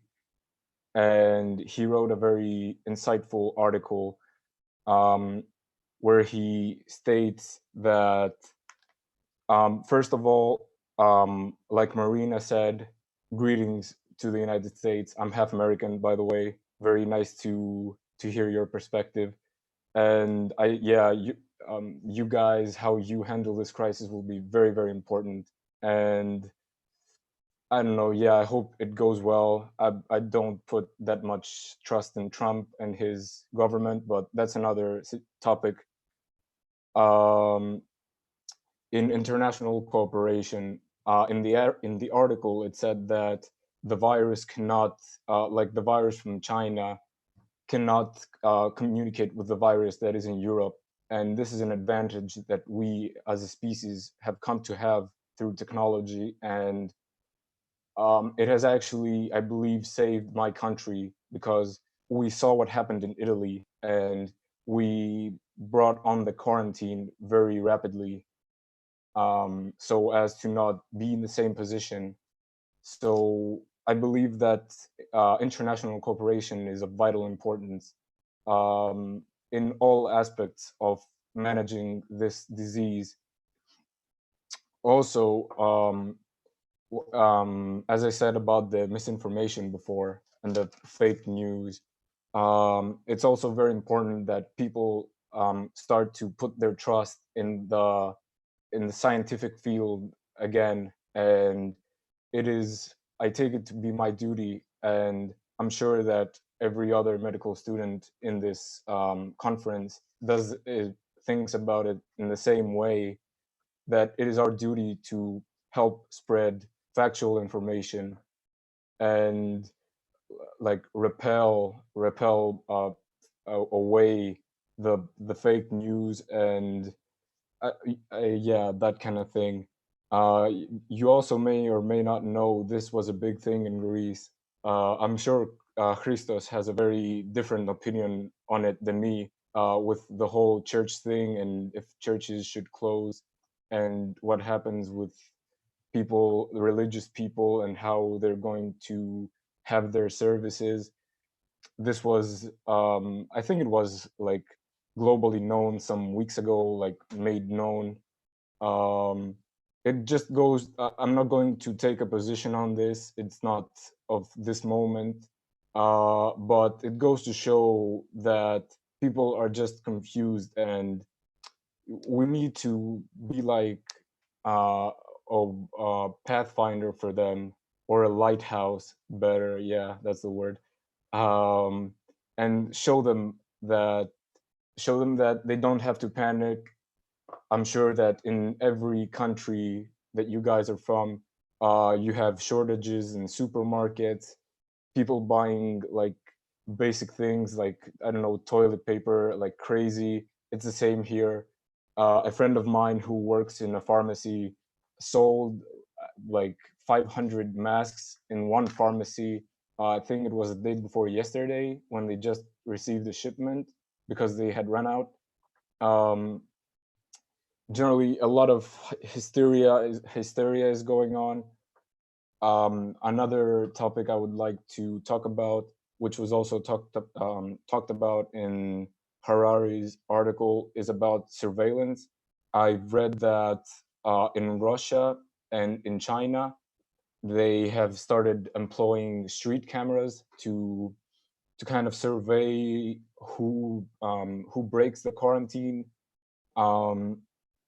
This is also we need to be careful how we approach this as a society, so as to not become a totalitarian surveillance tool, like for more things than it could do well for. Yeah, that makes sense. Okay, let me see here. Also, yeah, Krasimira talked about this as well, about our social duty to spread this information. And I would also like to second Lolita for the lack of equipment. Actually, the biggest hospital in Athens at the moment handling coronavirus cases is understaffed and under-equipped. They're missing even the most basic equipment is hard to find these days.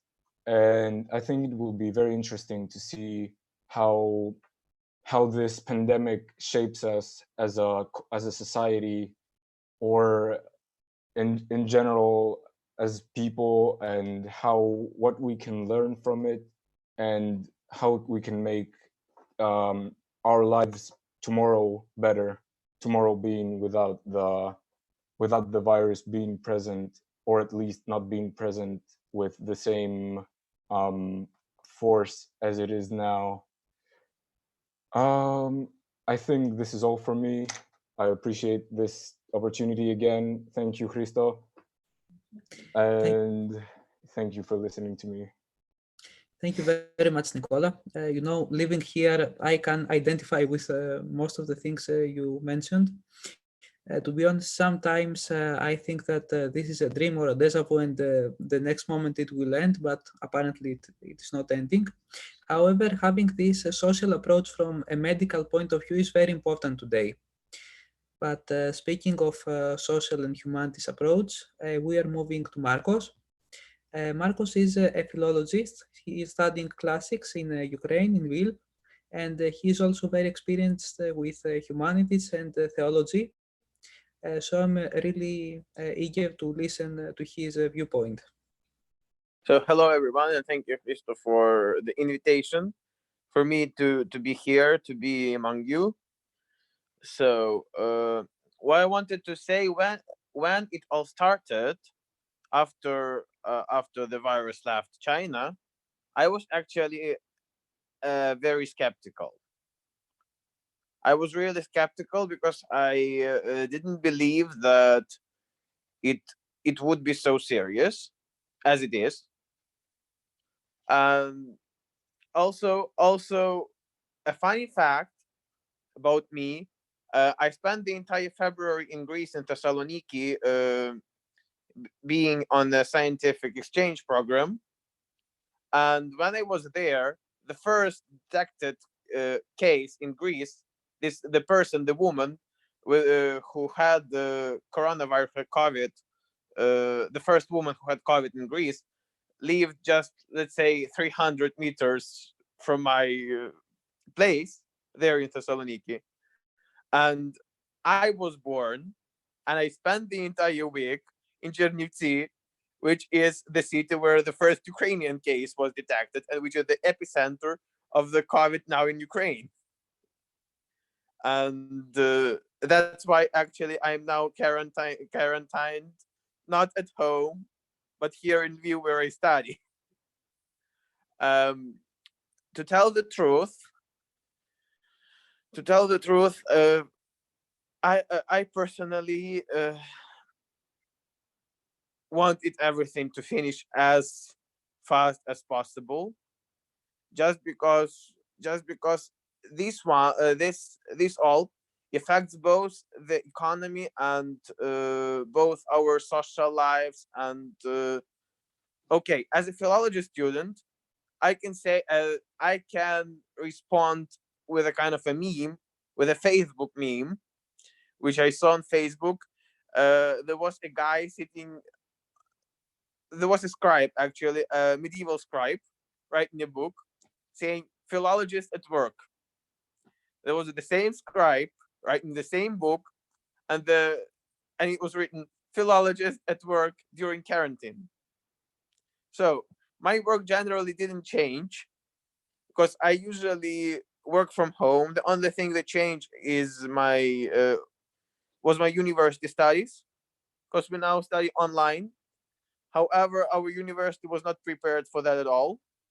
So most teachers only give us some written tasks, which we have to send them in a week or something.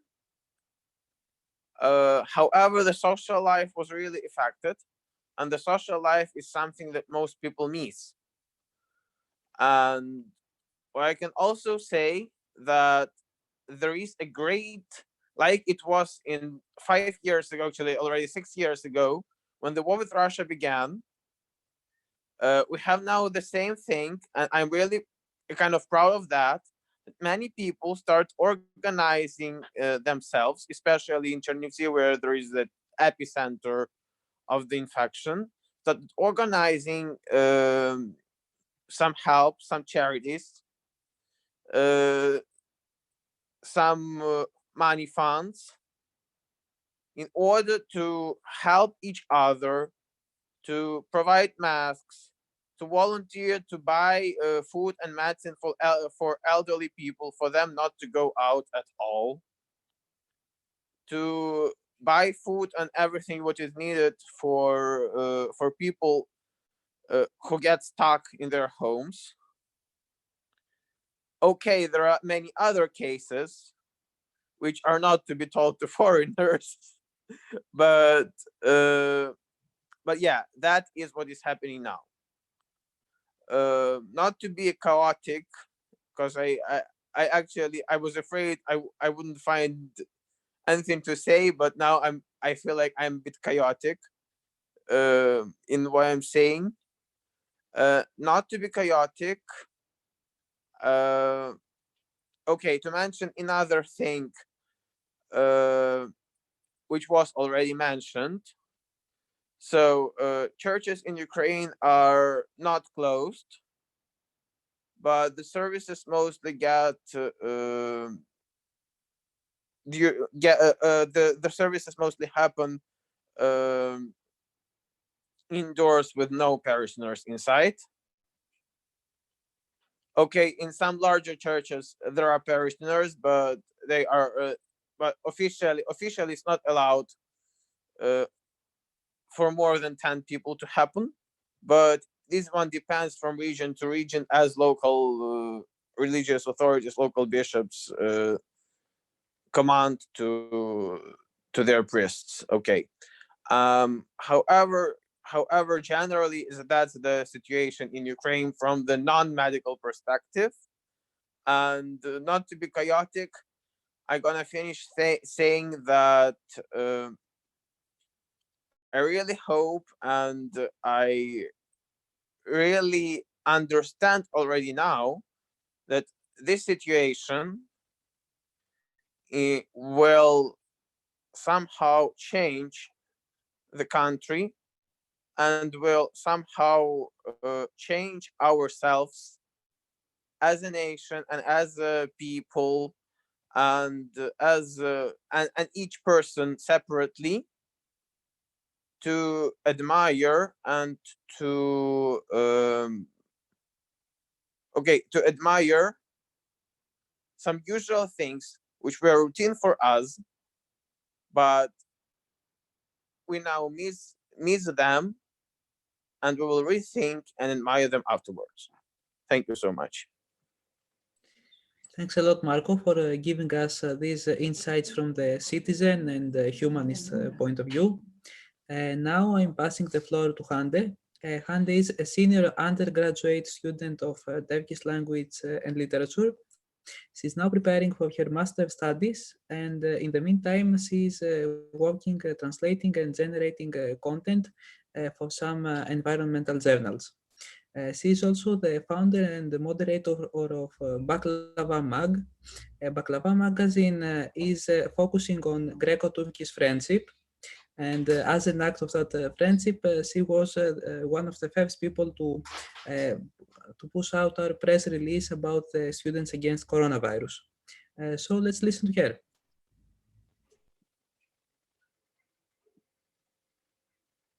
Are you hearing me now? Perfect. Okay. So I would like to speak about the social side, social aspects of the virus, because I'm not a medical student as some of yours. And it's really actually a pleasure for me to be here with all of you guys. So let's start with how all this started in Turkey, how we met with coronavirus. It was started actually around like the 22nd of January. The Minister of Health first announced the virus, that he said, like, we are aware of that there is such a virus that is coming from China, and you should all be aware of the fact that you protect yourself. So you are aware of the existence of the virus at least. But the first death actually came in the first week of March. So there was almost like over a 1 month of period. So starting from the 5th of February, the government started to cancel the flights from European countries, from Middle Eastern countries, and from the United States and somewhere else's. And by the time like they announced that there was the first determined case in Turkey on the 5th of March. And the first case was coming from Turkey and going to the Singapore. So it was actually a transit flight passenger. And after that, the number of the cases were pretty lower than the other countries, comparing to other European countries, especially comparing to Italy. But it's actually increased very fast, faster than our expectations. And on the 25th of March, actually, some major legislations are passed from our parliaments in order to protect the people and, you know, in order to prevent against the virus. So I would like to talk about some of these preventions and some of the control mechanism of the government. I think, you know, actually, I'm one of those people who are against of the decisions that are made by the government. But in that kind of a virus case, actually, they did a pretty well job, I guess, because they did. They took a lot of decisions to protect the whole society. I don't know if you're aware of the number of the people that lives in Turkey. It's a very crowded country with almost 83 million of people. So it's really hard to, you know, stop the spreading. But I think with that kind of preventions, they at least try to control the people. So before starting to, you know, count all these prevention strategies, I would like to give a bit of inside information about what the society looks like. And, you know, so it's actually a southern country. So social distancing is not a part of our culture in general. So people actually don't know how to behave like distantly as Scandinavian countries and somewhere else. So they still can't adapt such rules into their lives. And the ironic thing is that the government is expecting from them to, you know, keep themselves under control instead of putting an official quarantine or official lockdown. So this is the major problem in the whole system.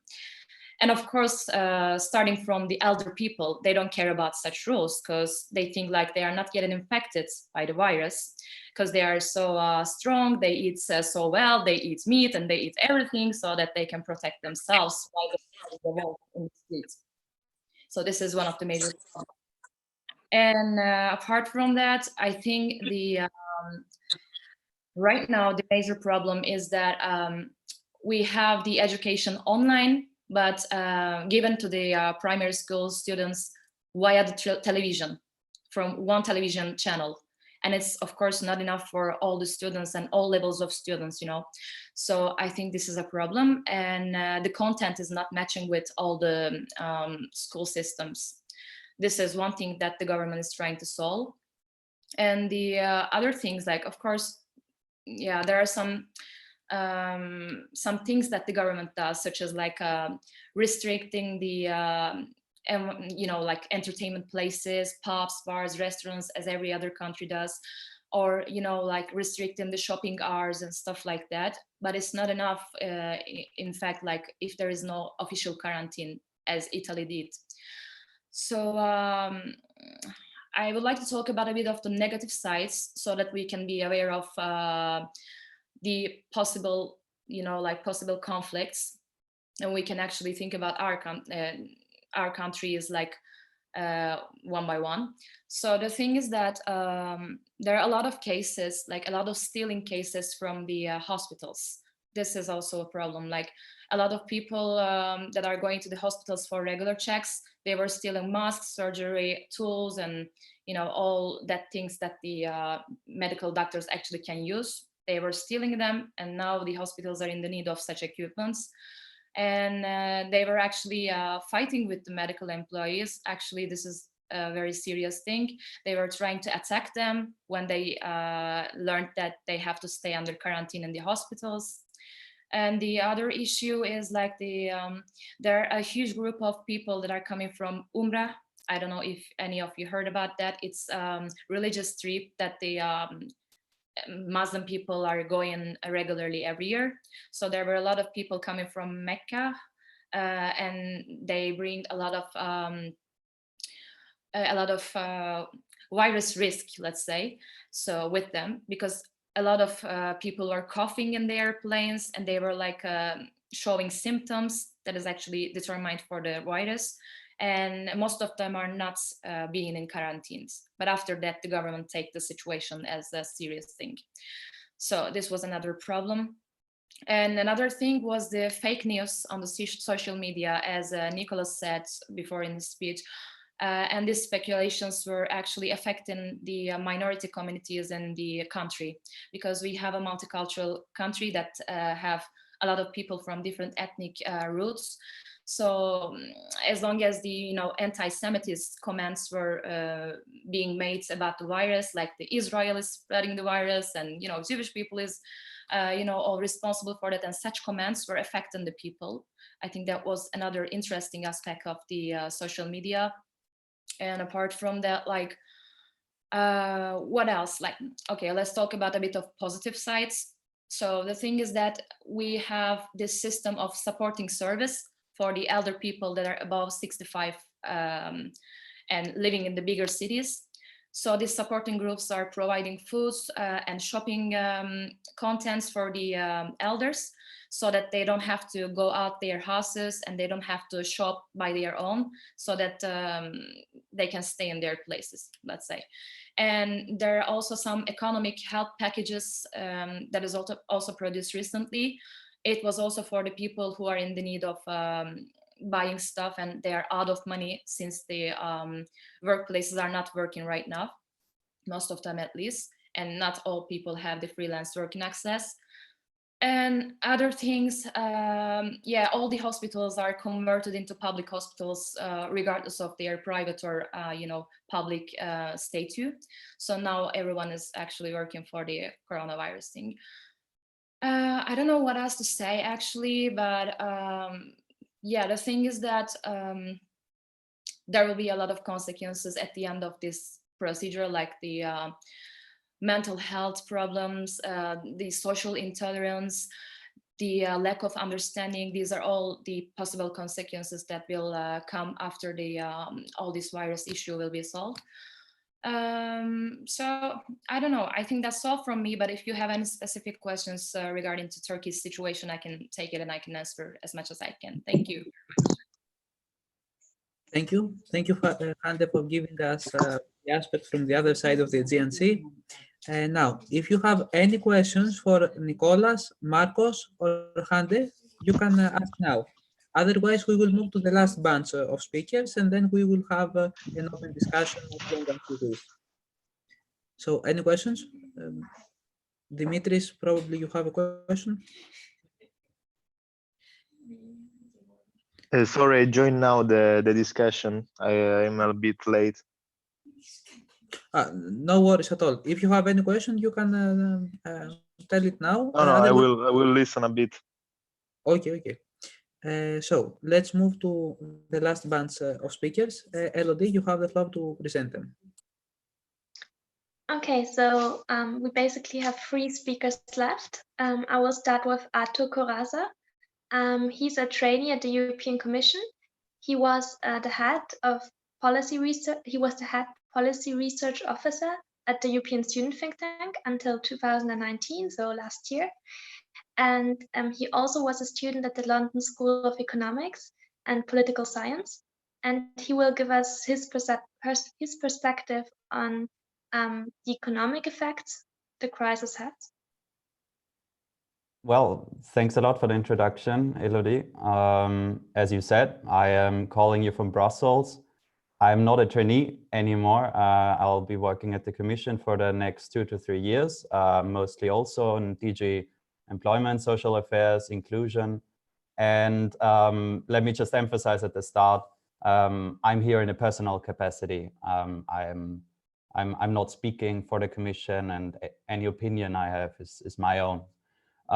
So yeah, I'll talk a bit about the economic and social consequences of this health crisis, because it's become very clear that the economic standstill, that's the result of the containment measures that we see across the world, they directly impact the economy, livelihoods, well-being, but also our ability to tackle COVID-19 itself.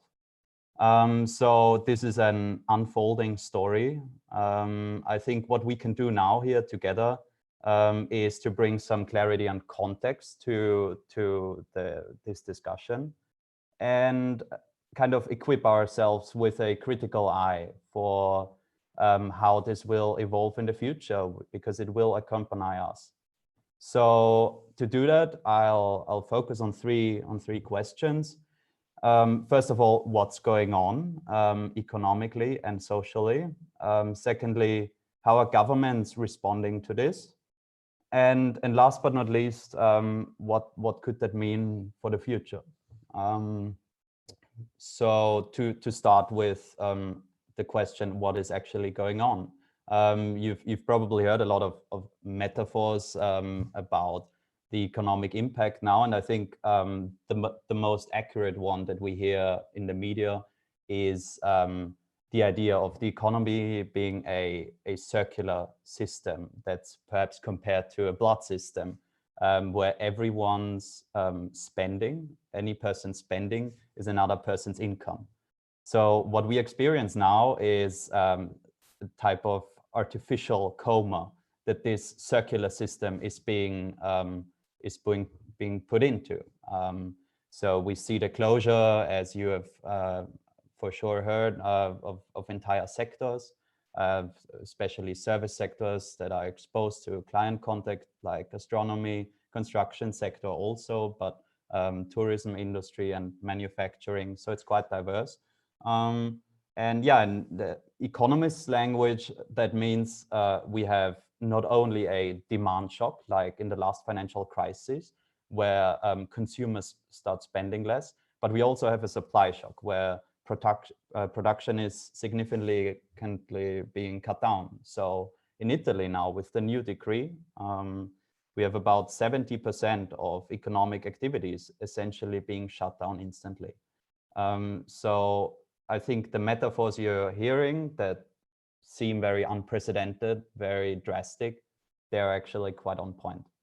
So what does that mean immediately? This can be described as a liquidity crisis for businesses and for households, where both businesses and households have commitments to in their budgets where they have outflows from their budgets.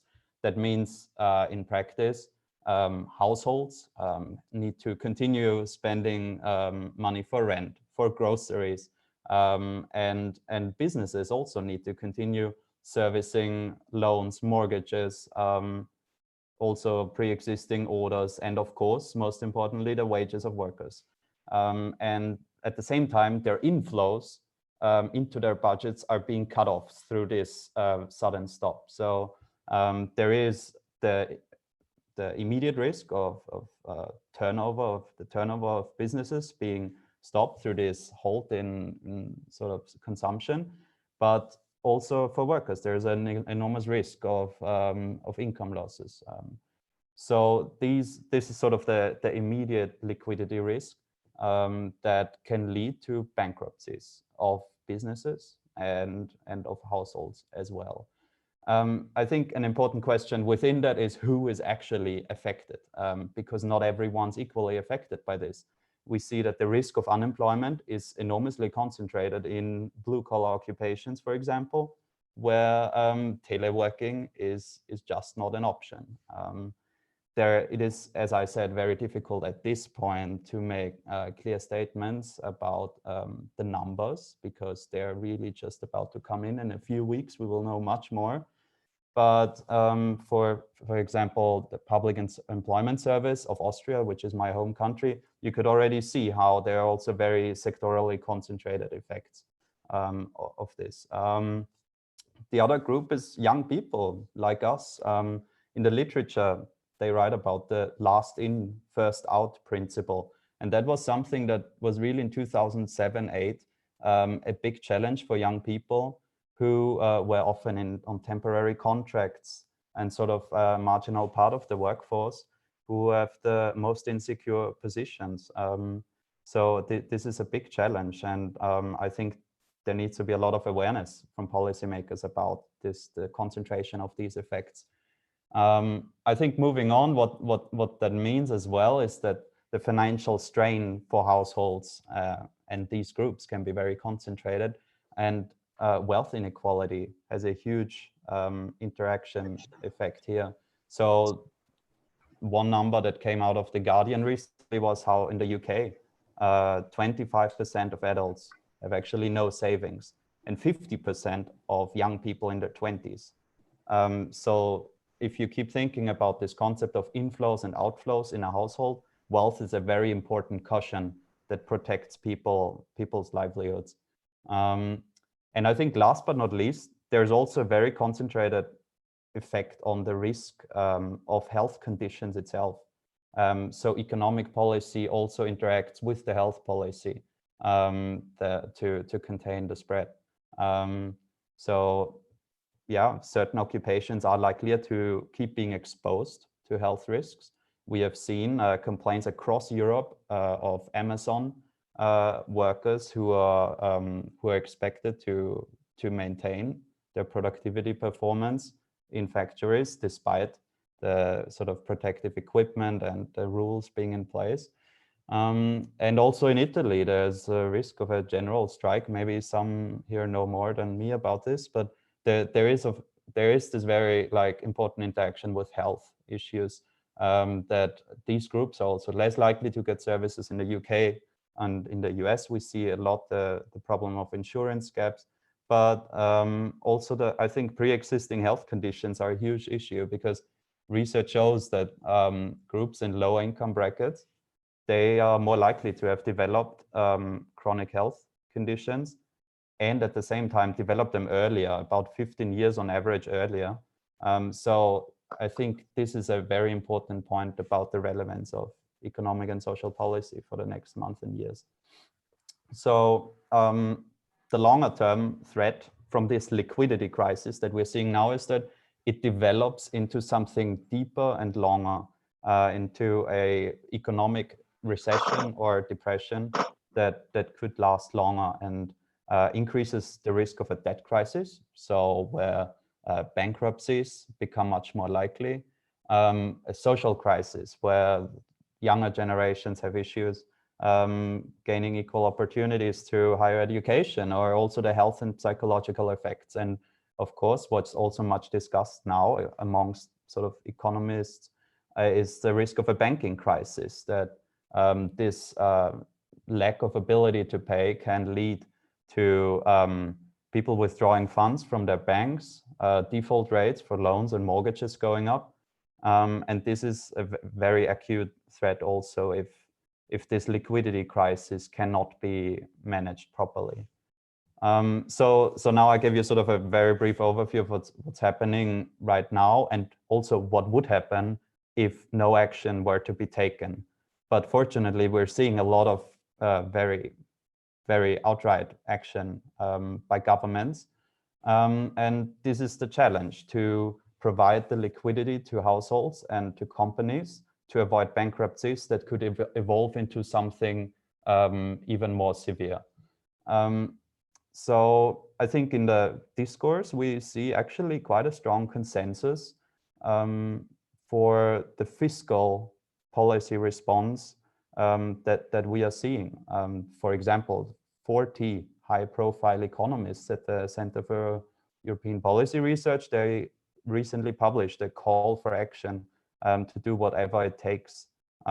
This also includes the IMF chief economist, and this is actually quite comparable also to what we saw right at the outbreak in the first month of 2007-8, that there was an enormous willingness and call for fiscal responses. And what we also saw back then, as now, is that there was this response as well. So now it is much clearer that as a crisis from the real economy, there needs to be fiscal policy responses instead of monetary policy only, where central banks provide liquidity to the banking system. But what's different to back then is, first, is the scale, the scale of responses. What we see, for example, in the UK is that in the first month after the outbreak of the crisis in 2008, the fiscal stimulus accounted for about 1.4% of GDP. And right now it's 15% with the announced 350 billion pound package already. So this is this shows that unprecedented is again the right term. As articles have also written, this time really is different. I think to have sort of the right critical eye to consider, and also yourself as politically interested people to assess what's being done, is to think in terms of also inflows, outflows. What do those packages actually support? And secondly, who do they support? Households or businesses? Of course, you can say that if businesses are supported, also employment and jobs are supported, and this is sort of a knock-on effect for people directly. So direct measures that we see really across all the major packages being announced now, be it in the UK, in Spain, in France, also Denmark, Netherlands, Sweden, and today in the US, very substantial agreement, are, for example, tax and social security deferrals, credit guarantees, grants, subsidies, debt moratoria, and what's kind of an innovation that we're seeing now in many countries is the replacement of wage payments, which is called in English the short-term work schemes. So this is a sort of economic policy approach that's most prominent on the EU level in Brussels for coming and being used in Austria and Germany during the crisis, and seen as major reason why unemployment wasn't so high there in the years after the outbreak. And we do see usage of this model in other countries as well, that's sometimes termed temporary unemployment insurance and temporary replacement. And what it essentially does is allow companies to reduce the working time of their staff, keep paying this reduced hours, which can go up to 0% of their working time for a certain time. And at the same time, the employee gets still remunerated between 80 to 90% of their initial wage by the state. And this is an approach that we are seeing that really aims to maintain employment and, referring to the start of my talk, to bridge this immediate crisis and try to lift it into a faster upswing. So I could go into further detail with the different measures being taken, but I think what's the best to take away for the future is to think of fiscal packages in that way. Who do they support, households or businesses, and how? Do they strengthen inflows into budgets, or do they reduce the burden from outflows, which for households, for example, could be to postpone payments of mortgages and student loans, or also support essential expenditures like rent and other living costs. So this is broadly speaking what governments have been doing. I could go into further detail on what on the European level has been happening now, but there's not much to report. As you've probably seen in the news too, the major effort has been first to maintain the EU added value through ensuring that the single market and the free movement of workers and citizens can be maintained, making sure that transport and supply value chains continue running, and at the same time not getting in the way of government's actions. So this is actually a quite significant development, that the fiscal rules of the Stability and Growth Pact that apply to every member state's sort of public deficits and debts, they have been postponed. So governments are free to spend as much as they need to, with no conditionality attached. This is something that's been discussed since the crisis for 10 years. And this is really a significant development that could lead to a much more substantial process of reflection.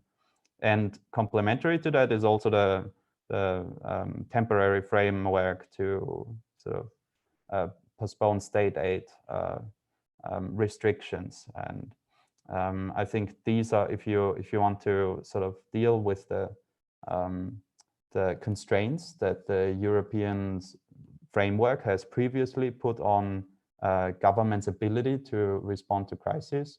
These are two key developments. There is more about the funding of research and innovation, additional funding, and also the provision of funds to governments directly, but I'm not going to go into detail with that.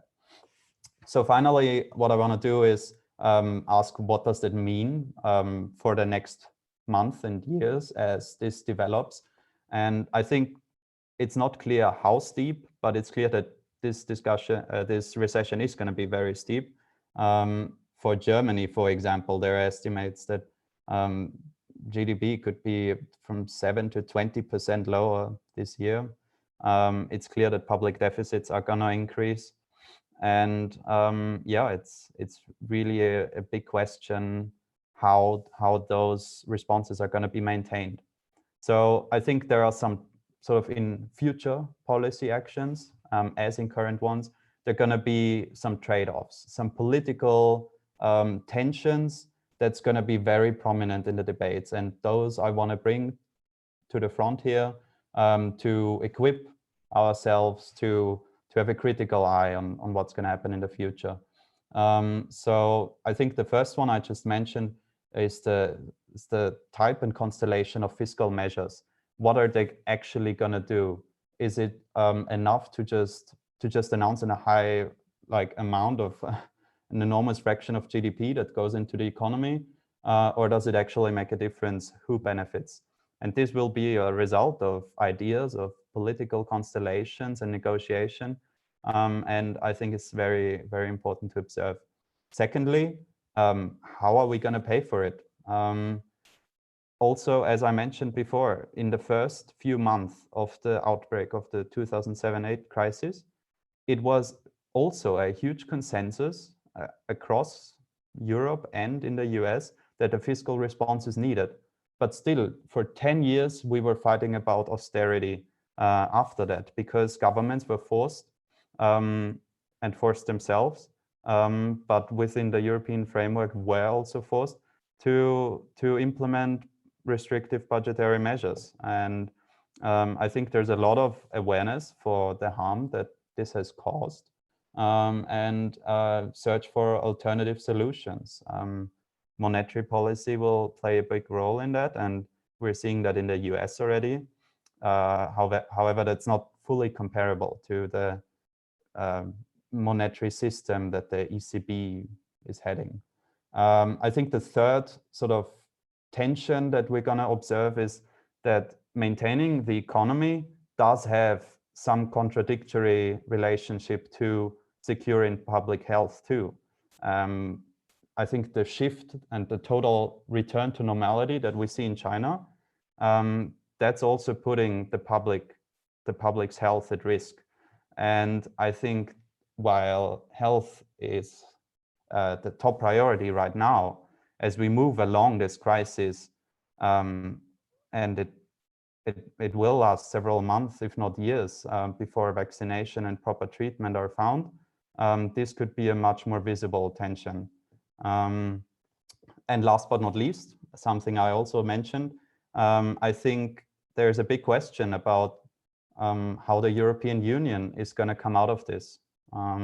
We see quite a flexible, it seems crisis-prone approach of management that's quite different to a rules-based management that we had just seen 10 years ago. At the same time, we're seeing also a return to the nation state. It's been shocking that what has been achieved over decades of European integration, and for example, the Schengen area has really imploded in a few days. And yeah, I think this is a great sort of tension we're going to see also. It's probably going to be somewhat both of these responses. But yeah, this I wanted to put out there. I'd be very happy to discuss that with you all.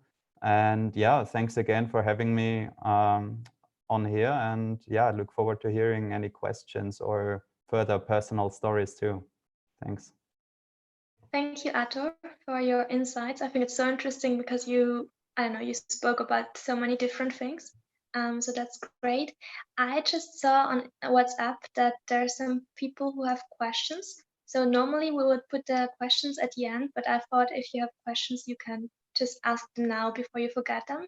So if you have questions for any of the speakers that were on, so Marco, Arthur, Kula, all speakers, just ask now.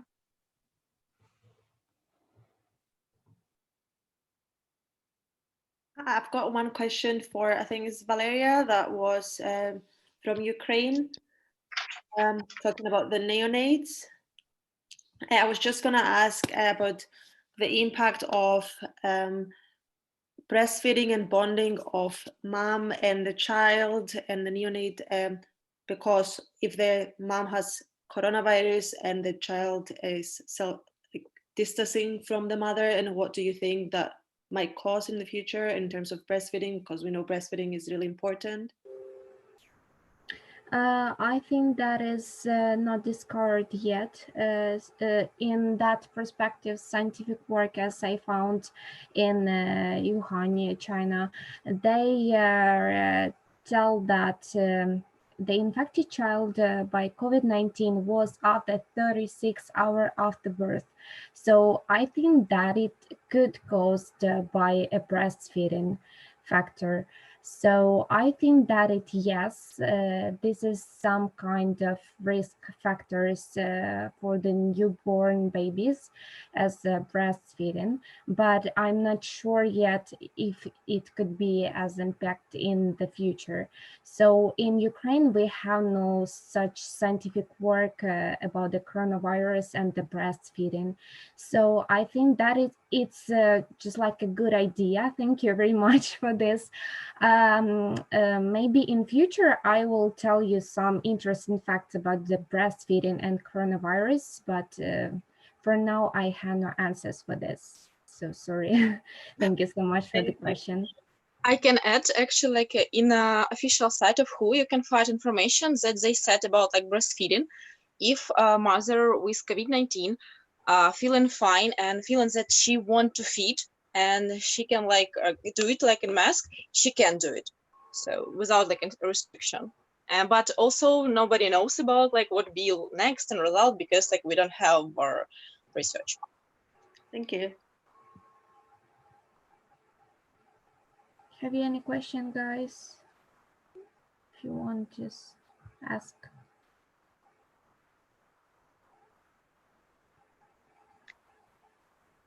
If not, we will continue. I don't know. Are there any questions? Okay, I don't think so. So we will continue with the last two speakers. So there's Loyal Campbell. He originally comes from Canada and is currently studying in Brussels. And he's studying social and political science. And he has also worked in the Canadian energy sector. So that's his field of experience. And he's also part of the European Student Think Tank because he's also editor-in-chief together with Christos. And he was recently in Japan for his studies, for his university. And then he was called back because of the coronavirus. And I think he had some troubles coming back. So he will tell us about that and about his overall perspective on the coronavirus.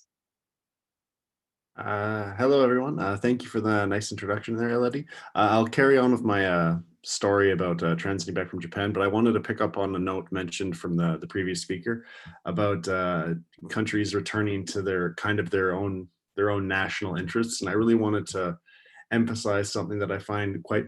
I study political sciences, and I'm very interested in international relations and kind of how geopolitics and power politics play out. And one of the things that most people don't consider is how China is providing massive amounts of aid in medical supplies and and masks and all this other stuff. They're providing to Italy, to the EU, and to lots of other countries that are experiencing this crisis. And this is in a time where the United States and Europe are really struggling to try to find the resources and trying to find the supplies. And China is kind of being able to step into this role.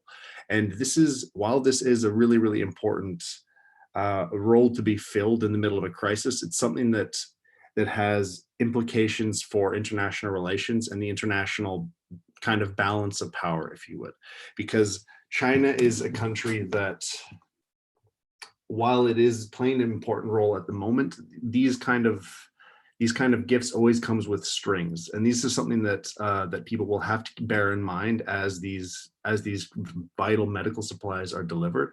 Is what are the strings going to be attached to these supplies? Because China is a country that always operates like this. It delivers vital support, but at what cost, right? You know, China is definitely a crucial player to have, because it has the manufacturing output to actually meet these demands, and it has the wherewithal to put it all together. But it's really interesting to see how the next 6 and 8 months will develop, especially as countries like the United States are getting a lot more domestic oriented with their policies, and especially how the EU's member states kind of focus on themselves. If China positions itself to fill this role, it can have a really interesting outcome. Whether it's good or bad is kind of up to the eye of the beholder, but it's really interesting to see how international relations will develop, especially within the next 8 to 12 months, especially if American policies kind of go away from what the WHO is suggesting. If the pandemic really blows up there, then, you know, they won't really be in a great position to offer a lot of assistance to countries. So China will definitely be able to step in there. I mean, you can see a perfect example is Italy. I think China sent supplies maybe 2 weeks before American supplies were delivered to Italy. And this is a crucial example. You can see that United States is a long-standing ally of Italy, and China is by no means an enemy of Italy, but, you know, you would imagine that transatlanticism would have some kind of bearing on when aid should arrive and from who. But that's just my political science perspective kicking in. But with regards to my trip to Japan, it was quite interesting because I was there for an internationalization project for my university. And we were very concerned because one of the people I was traveling with has high asthma. So, you know, she's not exactly the best candidate to go exploring a place that has cases with the coronavirus, considering that it particularly targets the lungs and the respiratory system. Yeah, we brought masks, gloves, and all of this spray and cleaner, and it was quite surprising to actually see that city life in Tokyo was almost completely uninterrupted. There were people everywhere. Restaurants were quite full. The shelves of all of these stores were stocked, and no one seemed to be losing their mind, even though this was 2 weeks ago. But the thing that was interesting is that there were sanitization stations everywhere. There were people checking your temperature when you're entering big crowded places.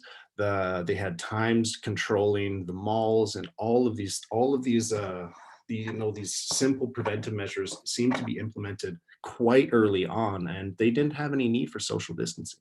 So it's interesting to see that a society implemented like strong guidelines initially, and that they were very successfully followed, and they actually more or less avoided a major outbreak. You can see a country with 120 plus million people right beside China and not having anything near like what's happening in Europe or North America at the moment. You can see that this country, the people followed the rules that were set in place and were really mindful of the steps that were given to them. And, you know, they really curbed the outbreak before it ever happened. But yeah, on the way back, it was absolute chaos because our flight through Poland was canceled, and both of us are non-European nationals, and we were really struggling trying to figure out if we were going to be let back into the EU, or if like, do we need to have citizenship, or do we need to have nationality? Because some countries are even going as far as barring their nationals, or barring even people that are registered residents from entry. A good example would be Canada, as Canada is not even allowing citizens to board planes if they show symptoms. So we were in a really uncertain time while we were traveling back. So we had to cancel some of our plans there. We were doing a project and we had to withdraw from it because we had to return before all the flights kind of started drying up. If you look at any airport right now, you'll just see walls of canceled flights, and it's a really interesting time to be traveling because you'll see a lot of yeah, you know, it's interesting because you'll see people it's one, I don't know, this isn't the most politically correct thing to say, but my friend who's a Syrian refugee said that coughing in an airport is like the new version of speaking Arabic in the airport. You have, even if you have allergies, or even if you have a sniffle, everyone's looking at you like you have the plague. And this is so bizarre, because it's people don't even register the symptoms. It's a dry cough, and it's a few other symptoms, but it's, if you have something with phlegm, or if you have something allergy related, people just think you have measles, and they don't want to go near you, and they're very, very rude. But then there's other people that have masks on, and they're coughing into their arms. So it's a really weird dynamic in an airport, because I don't know, I feel like I'm going off on a tangent here, so my apologies for that. But yeah, no, getting back into Belgium, that was quite difficult. We booked our flights, we managed to get back in here. Now we're in quarantine, and things have seemed to change almost overnight. We left 2 weeks ago now, and we got back almost a week later, and everything seems to have changed. But it's crazy to imagine that a country right beside the outbreak has everything running and operating quite well, but all the way over here, everything's kind of gone to chaos. But yeah, it's more or less all I have to say. Thank you, Laurel, for your story, basically, and also for the things you said about China. That's one thing I really thought about yesterday. Yeah, that it's like two-sided. I think everyone thinks differently about it, because on the one hand, as you said, you need the help, and on the other hand, you know that it's not given like that. There's always a motive behind it.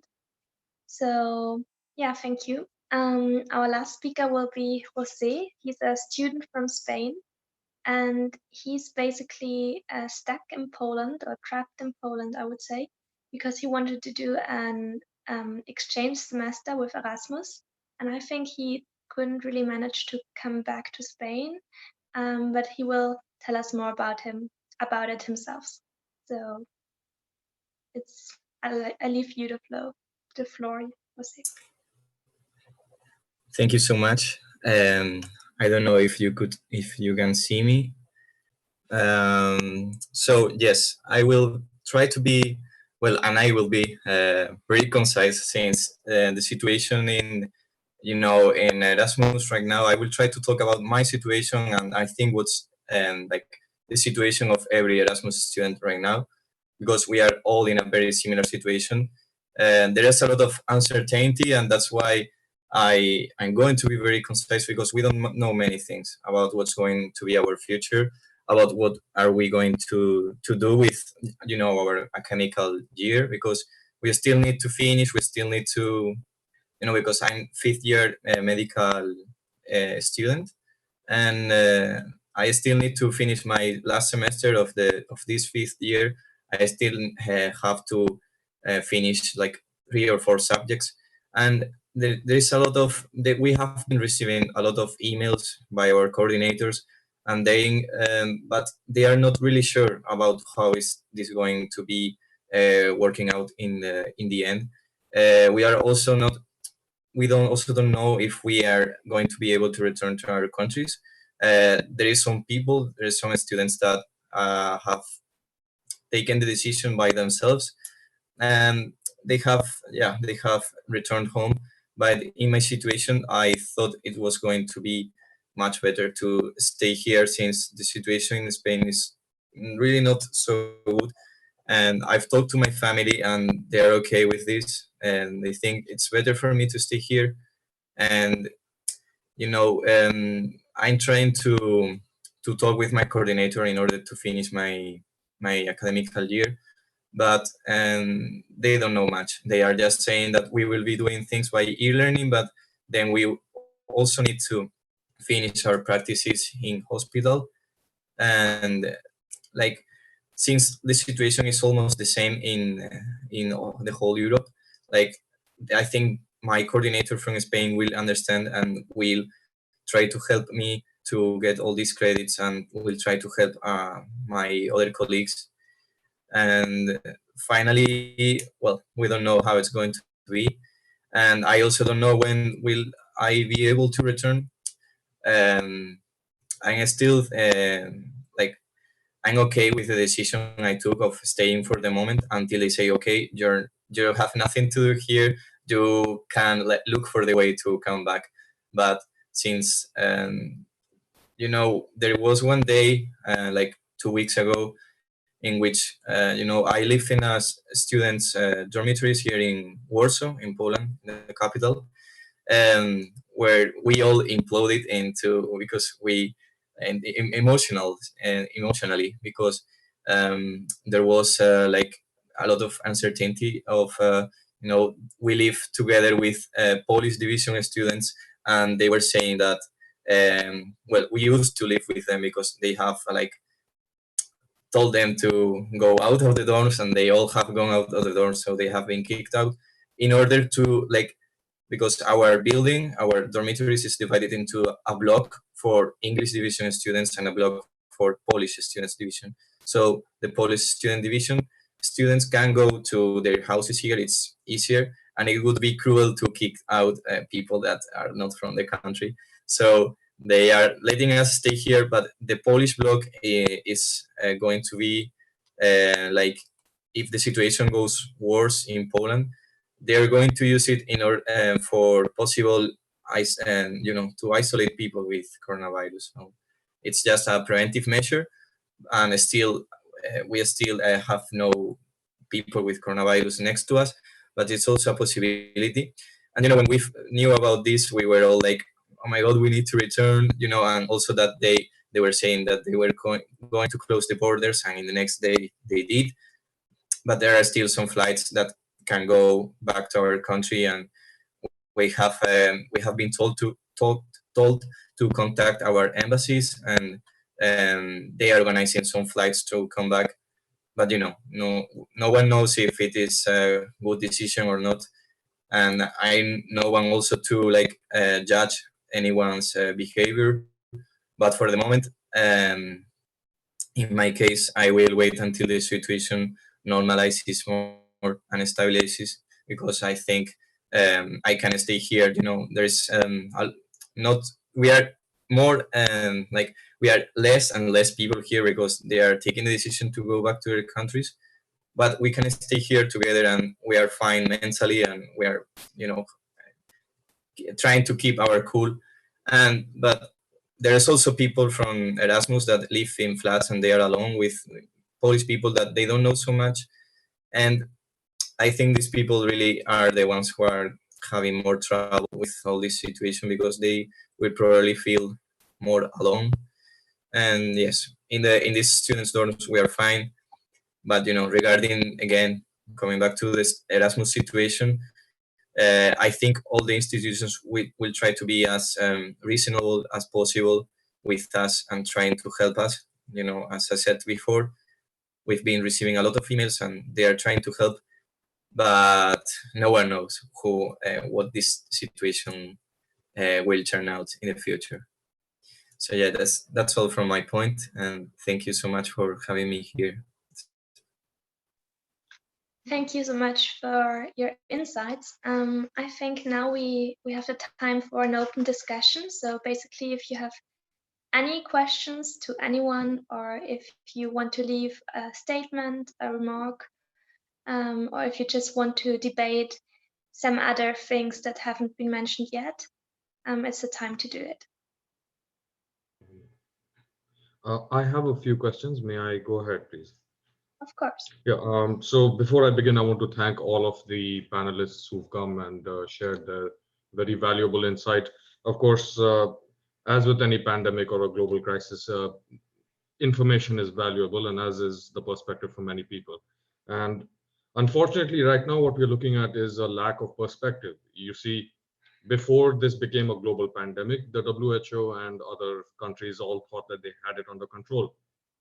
I mean, Mr. Campbell was talking about China's response and, you know, their current supply and aid to Italy and so on and so forth. But we must not forget that it is China's responsibility, because the entire concept of this pandemic started because of a lack of because they displayed a sense of negligence with, not enforcing their own rules about wet food markets and so on and so forth. And at the same time, we must also not forget that despite the cultural and cultural differences that we have between Europe and Asia and so on and so forth, this is the only time we have for solidarity, right? Of course, solidarity is in its place. I would say that. But from both a social and a medical perspective, the effect of this pandemic is not going to stop now. The basic question that I have, and I have a question for all our medical panelists as well as the non-medical panelists. For example, I direct some questions to Mr. Marco, I think, and and the others who are representing Brussels, and representing the non-medical aspect of this disease. So I would like to ask, we know that there is an economic crisis coming, but I think that this pandemic has shown us that throughout our history, or even especially recent history in the 21st century, Europe has not given due consideration to healthcare. You see, every hospital across the world is now facing a shortage of PPE.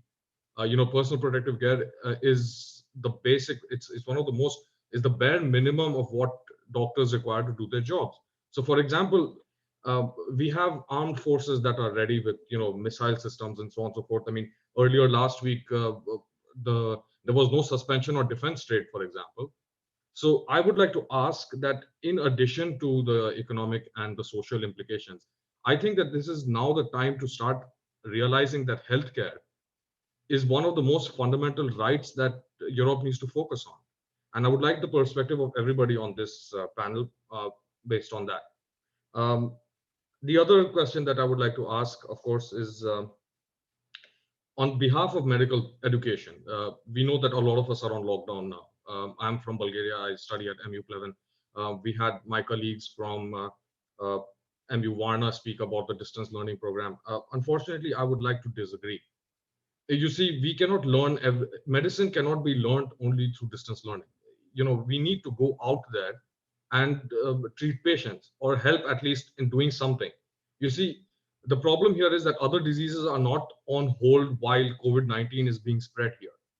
So I would like to direct a very specific question to our medical experts on this panel and ask that, is it now time to start opening up certain more avenues for non-emergency medical care?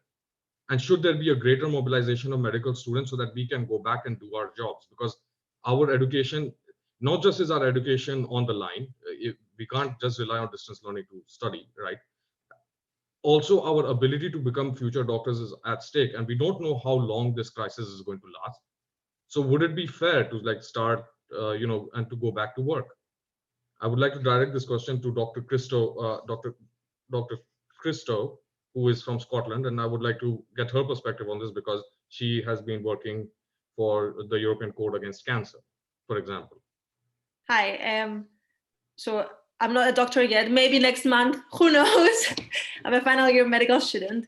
So basically, I do agree with some of your points. So medicine is a hands-on learning, and this is very important. But at the same time, I don't agree that all medical students can go on the wards now and learn.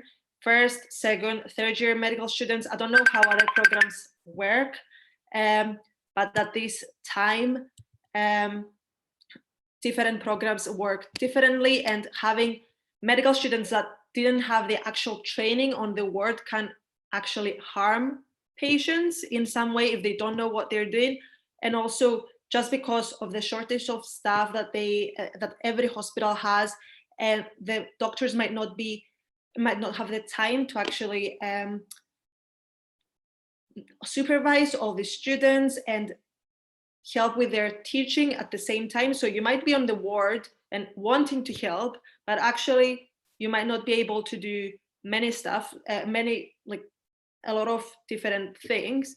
So currently in the UK, I'm not sure how this is gonna move forward, but students they are allowed to work as healthcare assistants. So within their competencies, they can do ECGs, they can help with the patient's cleaning, they can do bloods and cannulas that are practical procedures that they've learned already, if they have learned them already. But at the same time, it might not be safe to have so many people on the ward, especially because they might be asymptomatic carriers and spreading it to other patients at the same time, especially because PPE equipment is not available to everyone.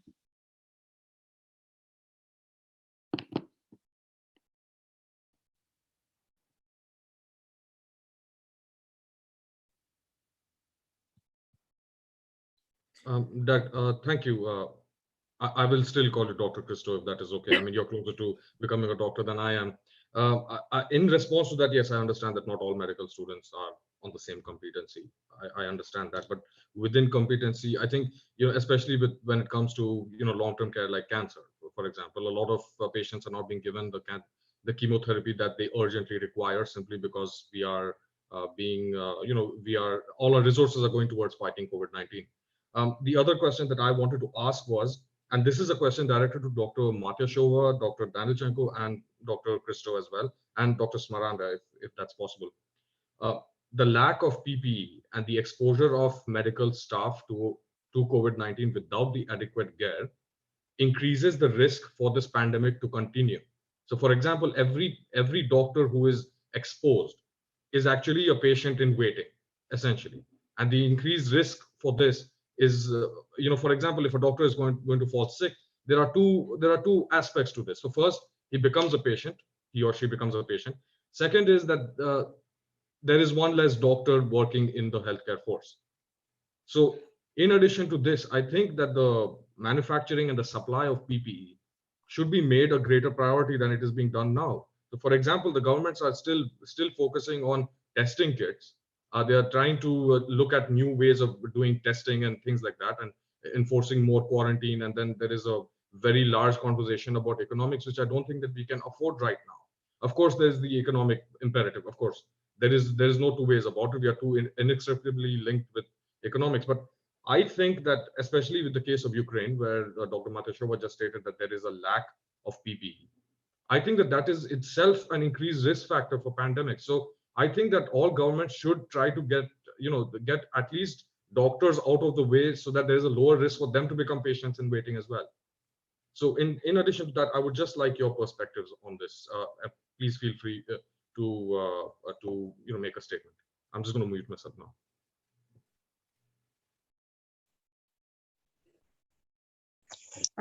Okay, I will start. So I'm totally with you.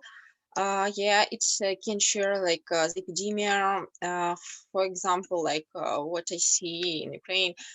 For example, in our hospital, so we like emergency hospital. So every person from the ambulance will come to us, and we have like this protocol that all our patients who came will have ECG. But now, because of a lot of nurses, they like are sick, and now they're at home. We don't know like if it's COVID or no, because like we don't have like test system in our hospital. We don't have like nurses, so we don't have like now this opportunity. If doctors want, he can do it like by themselves, but it's like not comfortable. And also, what about Elsa? What it's like, yes, doctors had enough like mask, or yes, and a lot of doctors use public transport like a patient. It also can like live on their coats, clothes, yes. It's also like not safe.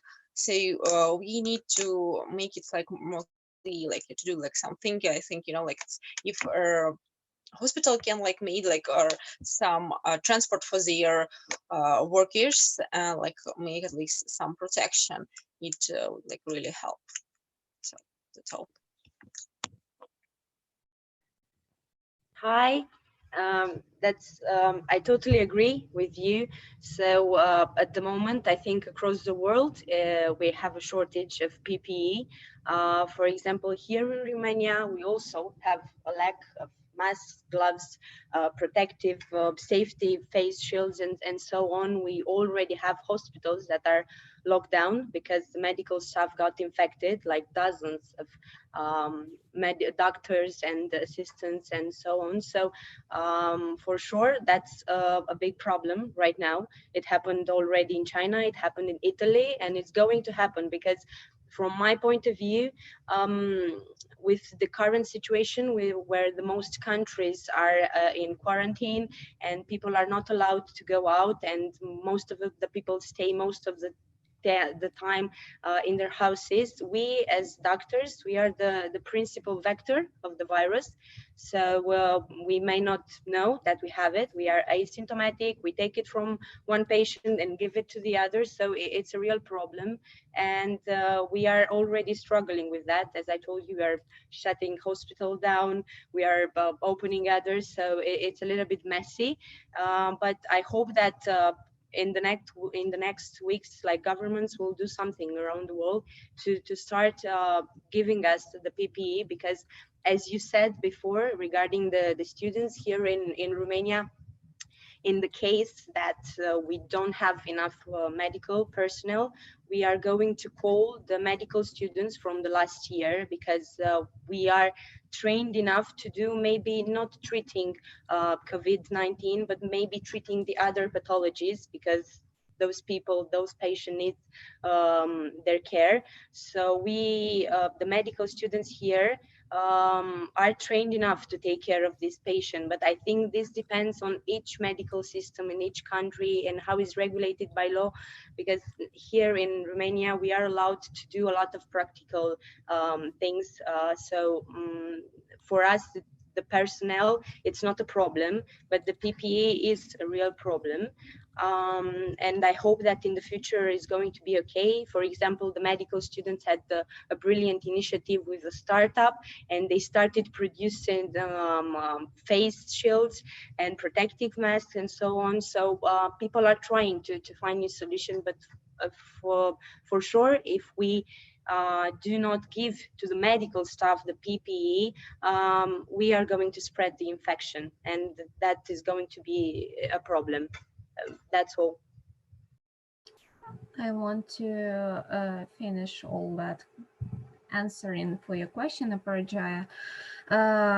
In Ukraine, we have also a disaster with the mechanical ventilation machines. We have only 1,000 in the whole country, guys. This is disaster, really, because we need to do something, and we just trying to find some money to buy these machines for our hospitals, because this is disaster. Even in my region, we have only 2 or 3 ventilation machines. This is awful, really. I don't know even if we have an emergency situation when people will be dying in our hospital, we have no opportunity to ventilate them. So this is really a really awful situation. So equipment is a huge lack of equipment. So yeah.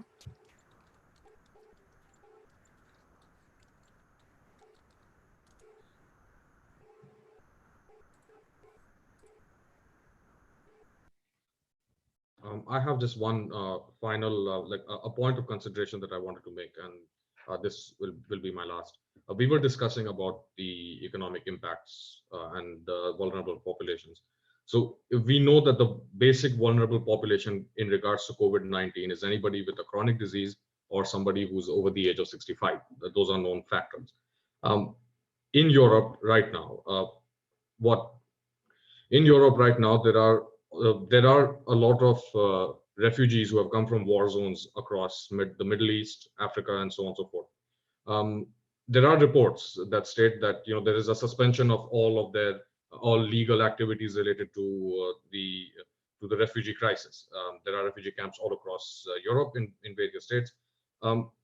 However, it seems that there is not enough attention being given to this particular group. Of course, there are the Roma population as well and the refugee population all across Europe. If adequate attention is not given to these groups, there is another potential that the new epicenter could come from here. You see, so that poses a very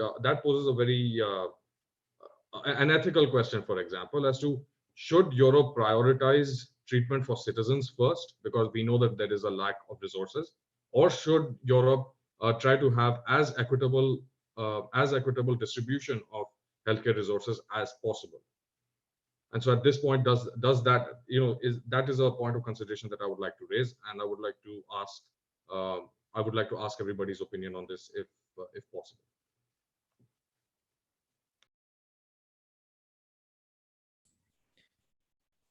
Well, may I say that this is a tough decision, because in ethics you always have possibilities, but in reality you only have decisions, and you have to make one decision. The experience so far from Italy and Spain is that there is a preference of prioritizing younger patients to get ventilators and ICU care and so on. This is sad, but also this is a sad reality that we should face. And as always in medicine, this showcases the fact that prevention is really important, because if these old people who cannot receive in the end the care they need would be protected by staying in home and by not being infected, we wouldn't face this dilemma in so strong numbers. However, another fact that I think that goes overlooked is the thing that usually it's not, of course, an official concept, it's rather an empirical experience. Old people lack of priority in healthcare system. What I mean is that many years ago, even before med school, when it happened that some old people in the the neighborhood was ill and we were calling the ambulance, if you told that his or her age was 80, 85, 75, I have observed that the ambulance would really be late, even 2 or 3 hours. Nowadays, it has come a lot in the news that we doctors have to care more equal about everything, and not to neglect the old people, because these people can be our parents, our grandfathers, and so on. And this is totally correct. This is what we should do. This is ideally what healthcare should do. But I can see a sort of discrepancy or even hypocrisy in this, because in most cases, regardless of your ethics stance, whether you believe that a person should have the chance to end his life before suffering for a prolonged period, before that, the old people were always somehow neglected, either consciously or unconsciously. Now they are bringing the issue back, and it is high time to change not only our mentality, because our mentality is always idealistic, but also our practice. And of course, innovation like startups that people here spoke about can do a lot in producing the equipment we don't have now.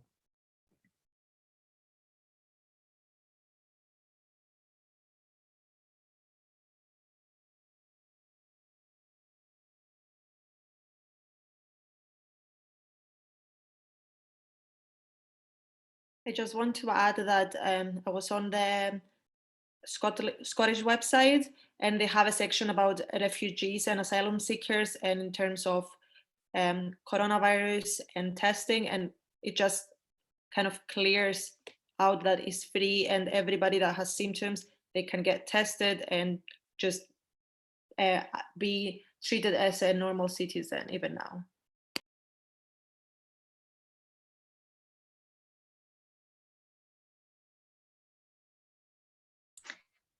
I would maybe like to add, or just, I know, have that focus too. I mean, we're all talking about the coronavirus because it's the topic of like the webinar, and also because it's very important and everyone's talking about it. But the media is like having the only focus on this topic and neglecting all the other topics that still are existing in the world. So Coming back to the refugee crisis, for example, there's almost nothing gets reported about it in the media.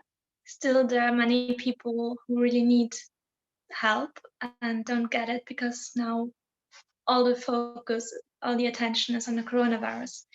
The same goes with climate change or the riots in Hong Kong or things like that. So for China, even though it was bad that the virus started in Wuhan, I think with all the actions they take now, with all the aid and everything, people forget about the regime and about the government, and just see China as a model for crisis management, which can be dangerous too. And yeah, so basically, I think what is also important is not to forget that there are many other issues that we don't hear about right now.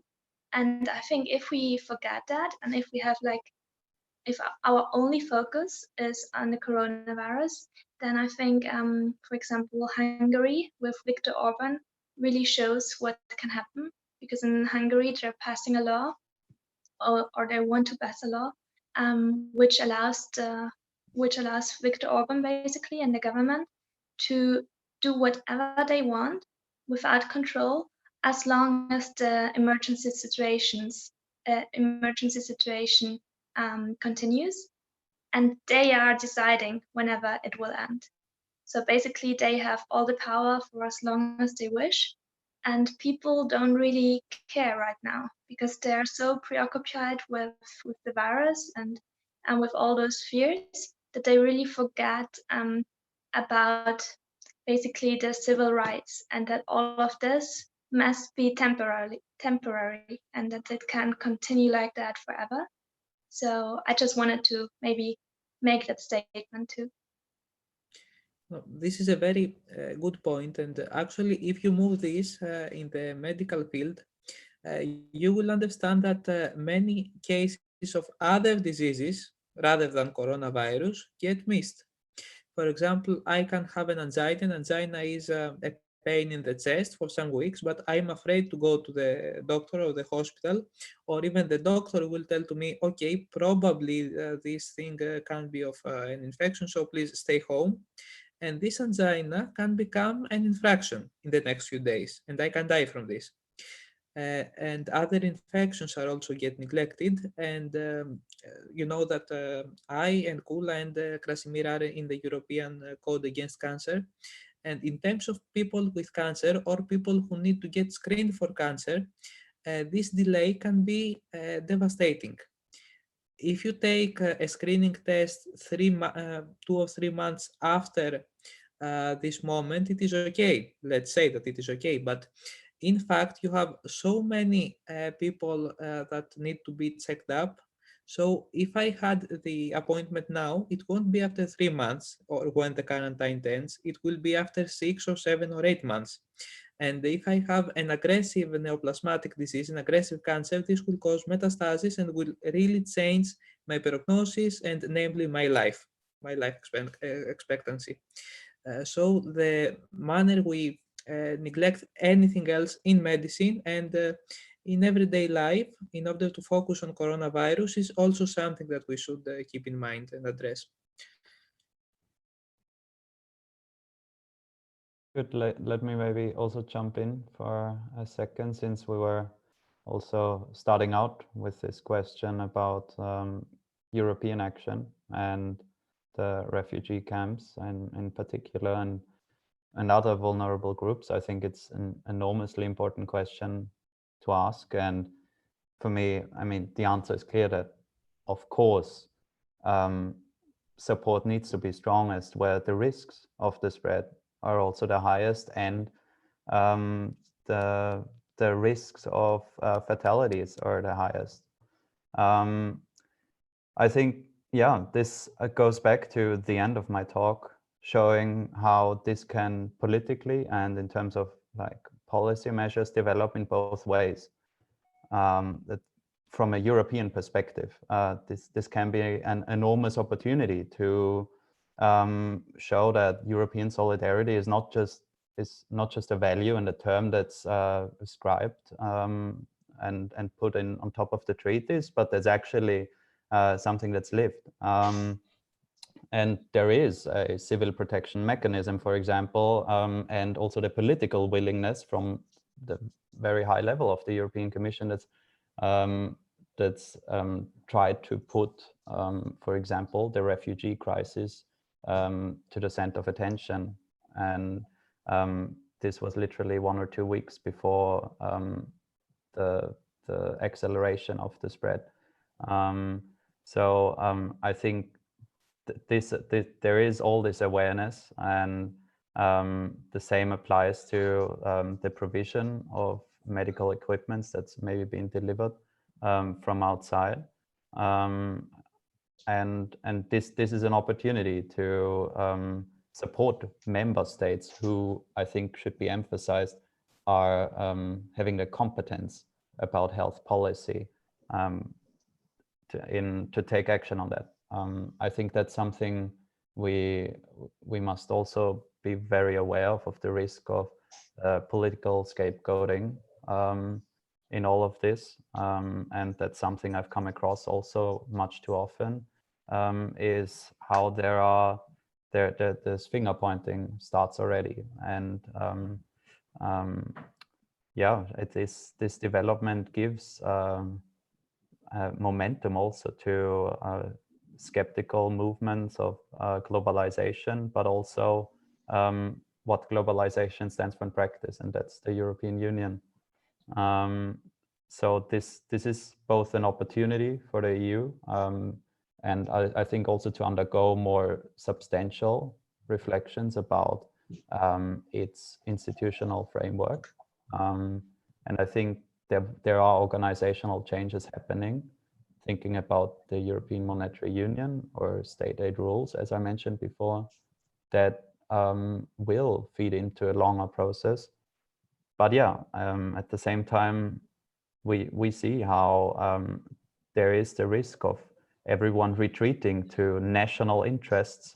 And yeah, this is a story unfolding, and I think it's up to young people like us who are politically interested to fight for the better outcomes in all of this.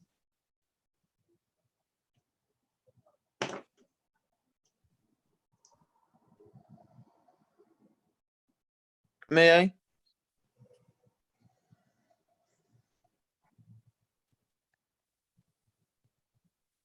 Yes, yes, you can. So what I wanted to say is that we in Ukraine are really afraid because of economic crisis, actually, and in some cases even more than of the virus. Okay, but because why? Because our economy is facing currently a lot of problems, and the currency rates are changing rapidly through the last years. And what's needed to say is that we are actually afraid of the consequences of all of that and all of the crisis, and now no one sees actually the ways to overcome that. Unfortunately, you're kind of crying.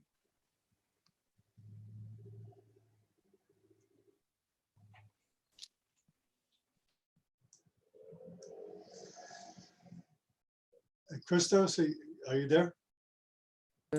Yes, I'm here. Oh, okay. Okay. Are there any other points that you would like to discuss? Hey, Christos. For anyone, I really loved. Thank you for having me on, especially all the way from across the Atlantic.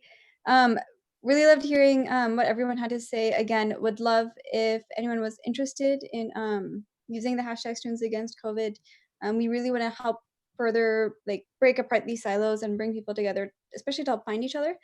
Please just contact Christos or me if you are interested in learning more. Hopefully, we're going to launch our social media within like these next few days. Our email is studentsagainstcovid@gmail.com, or again, just feel free to contact us directly. Thank you so much. Good night, Marina, everyone. please write this information in the group chat. And Okay. we'll also use the hashtag for this meeting as well. Okay, thank you. Okay, thank you for being with us. Thank you. And have a nice day there.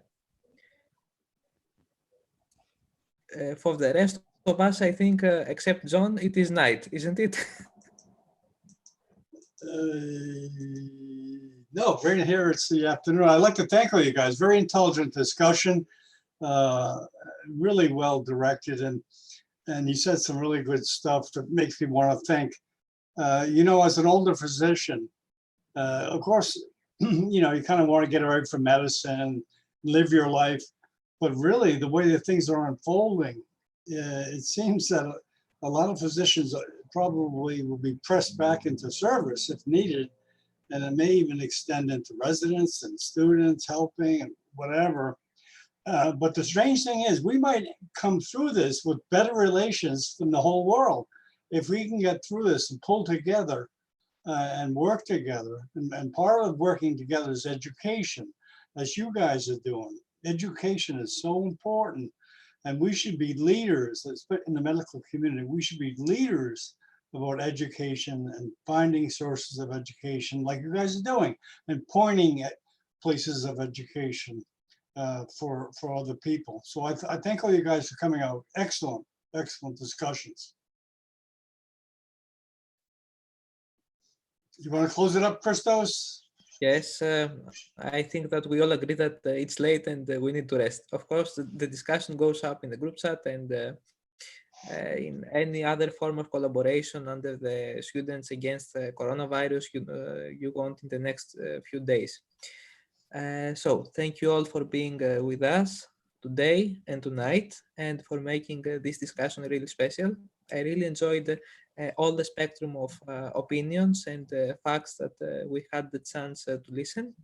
So thank you once more, and see you in the next webinars and physically, if possible, soon. Thank you very much. Thank you. All the best. Thank you, everybody. Bye. Thank you, everyone. Thank you so much. Thank you. Thank you very Okay, much. okay, you don't have to go.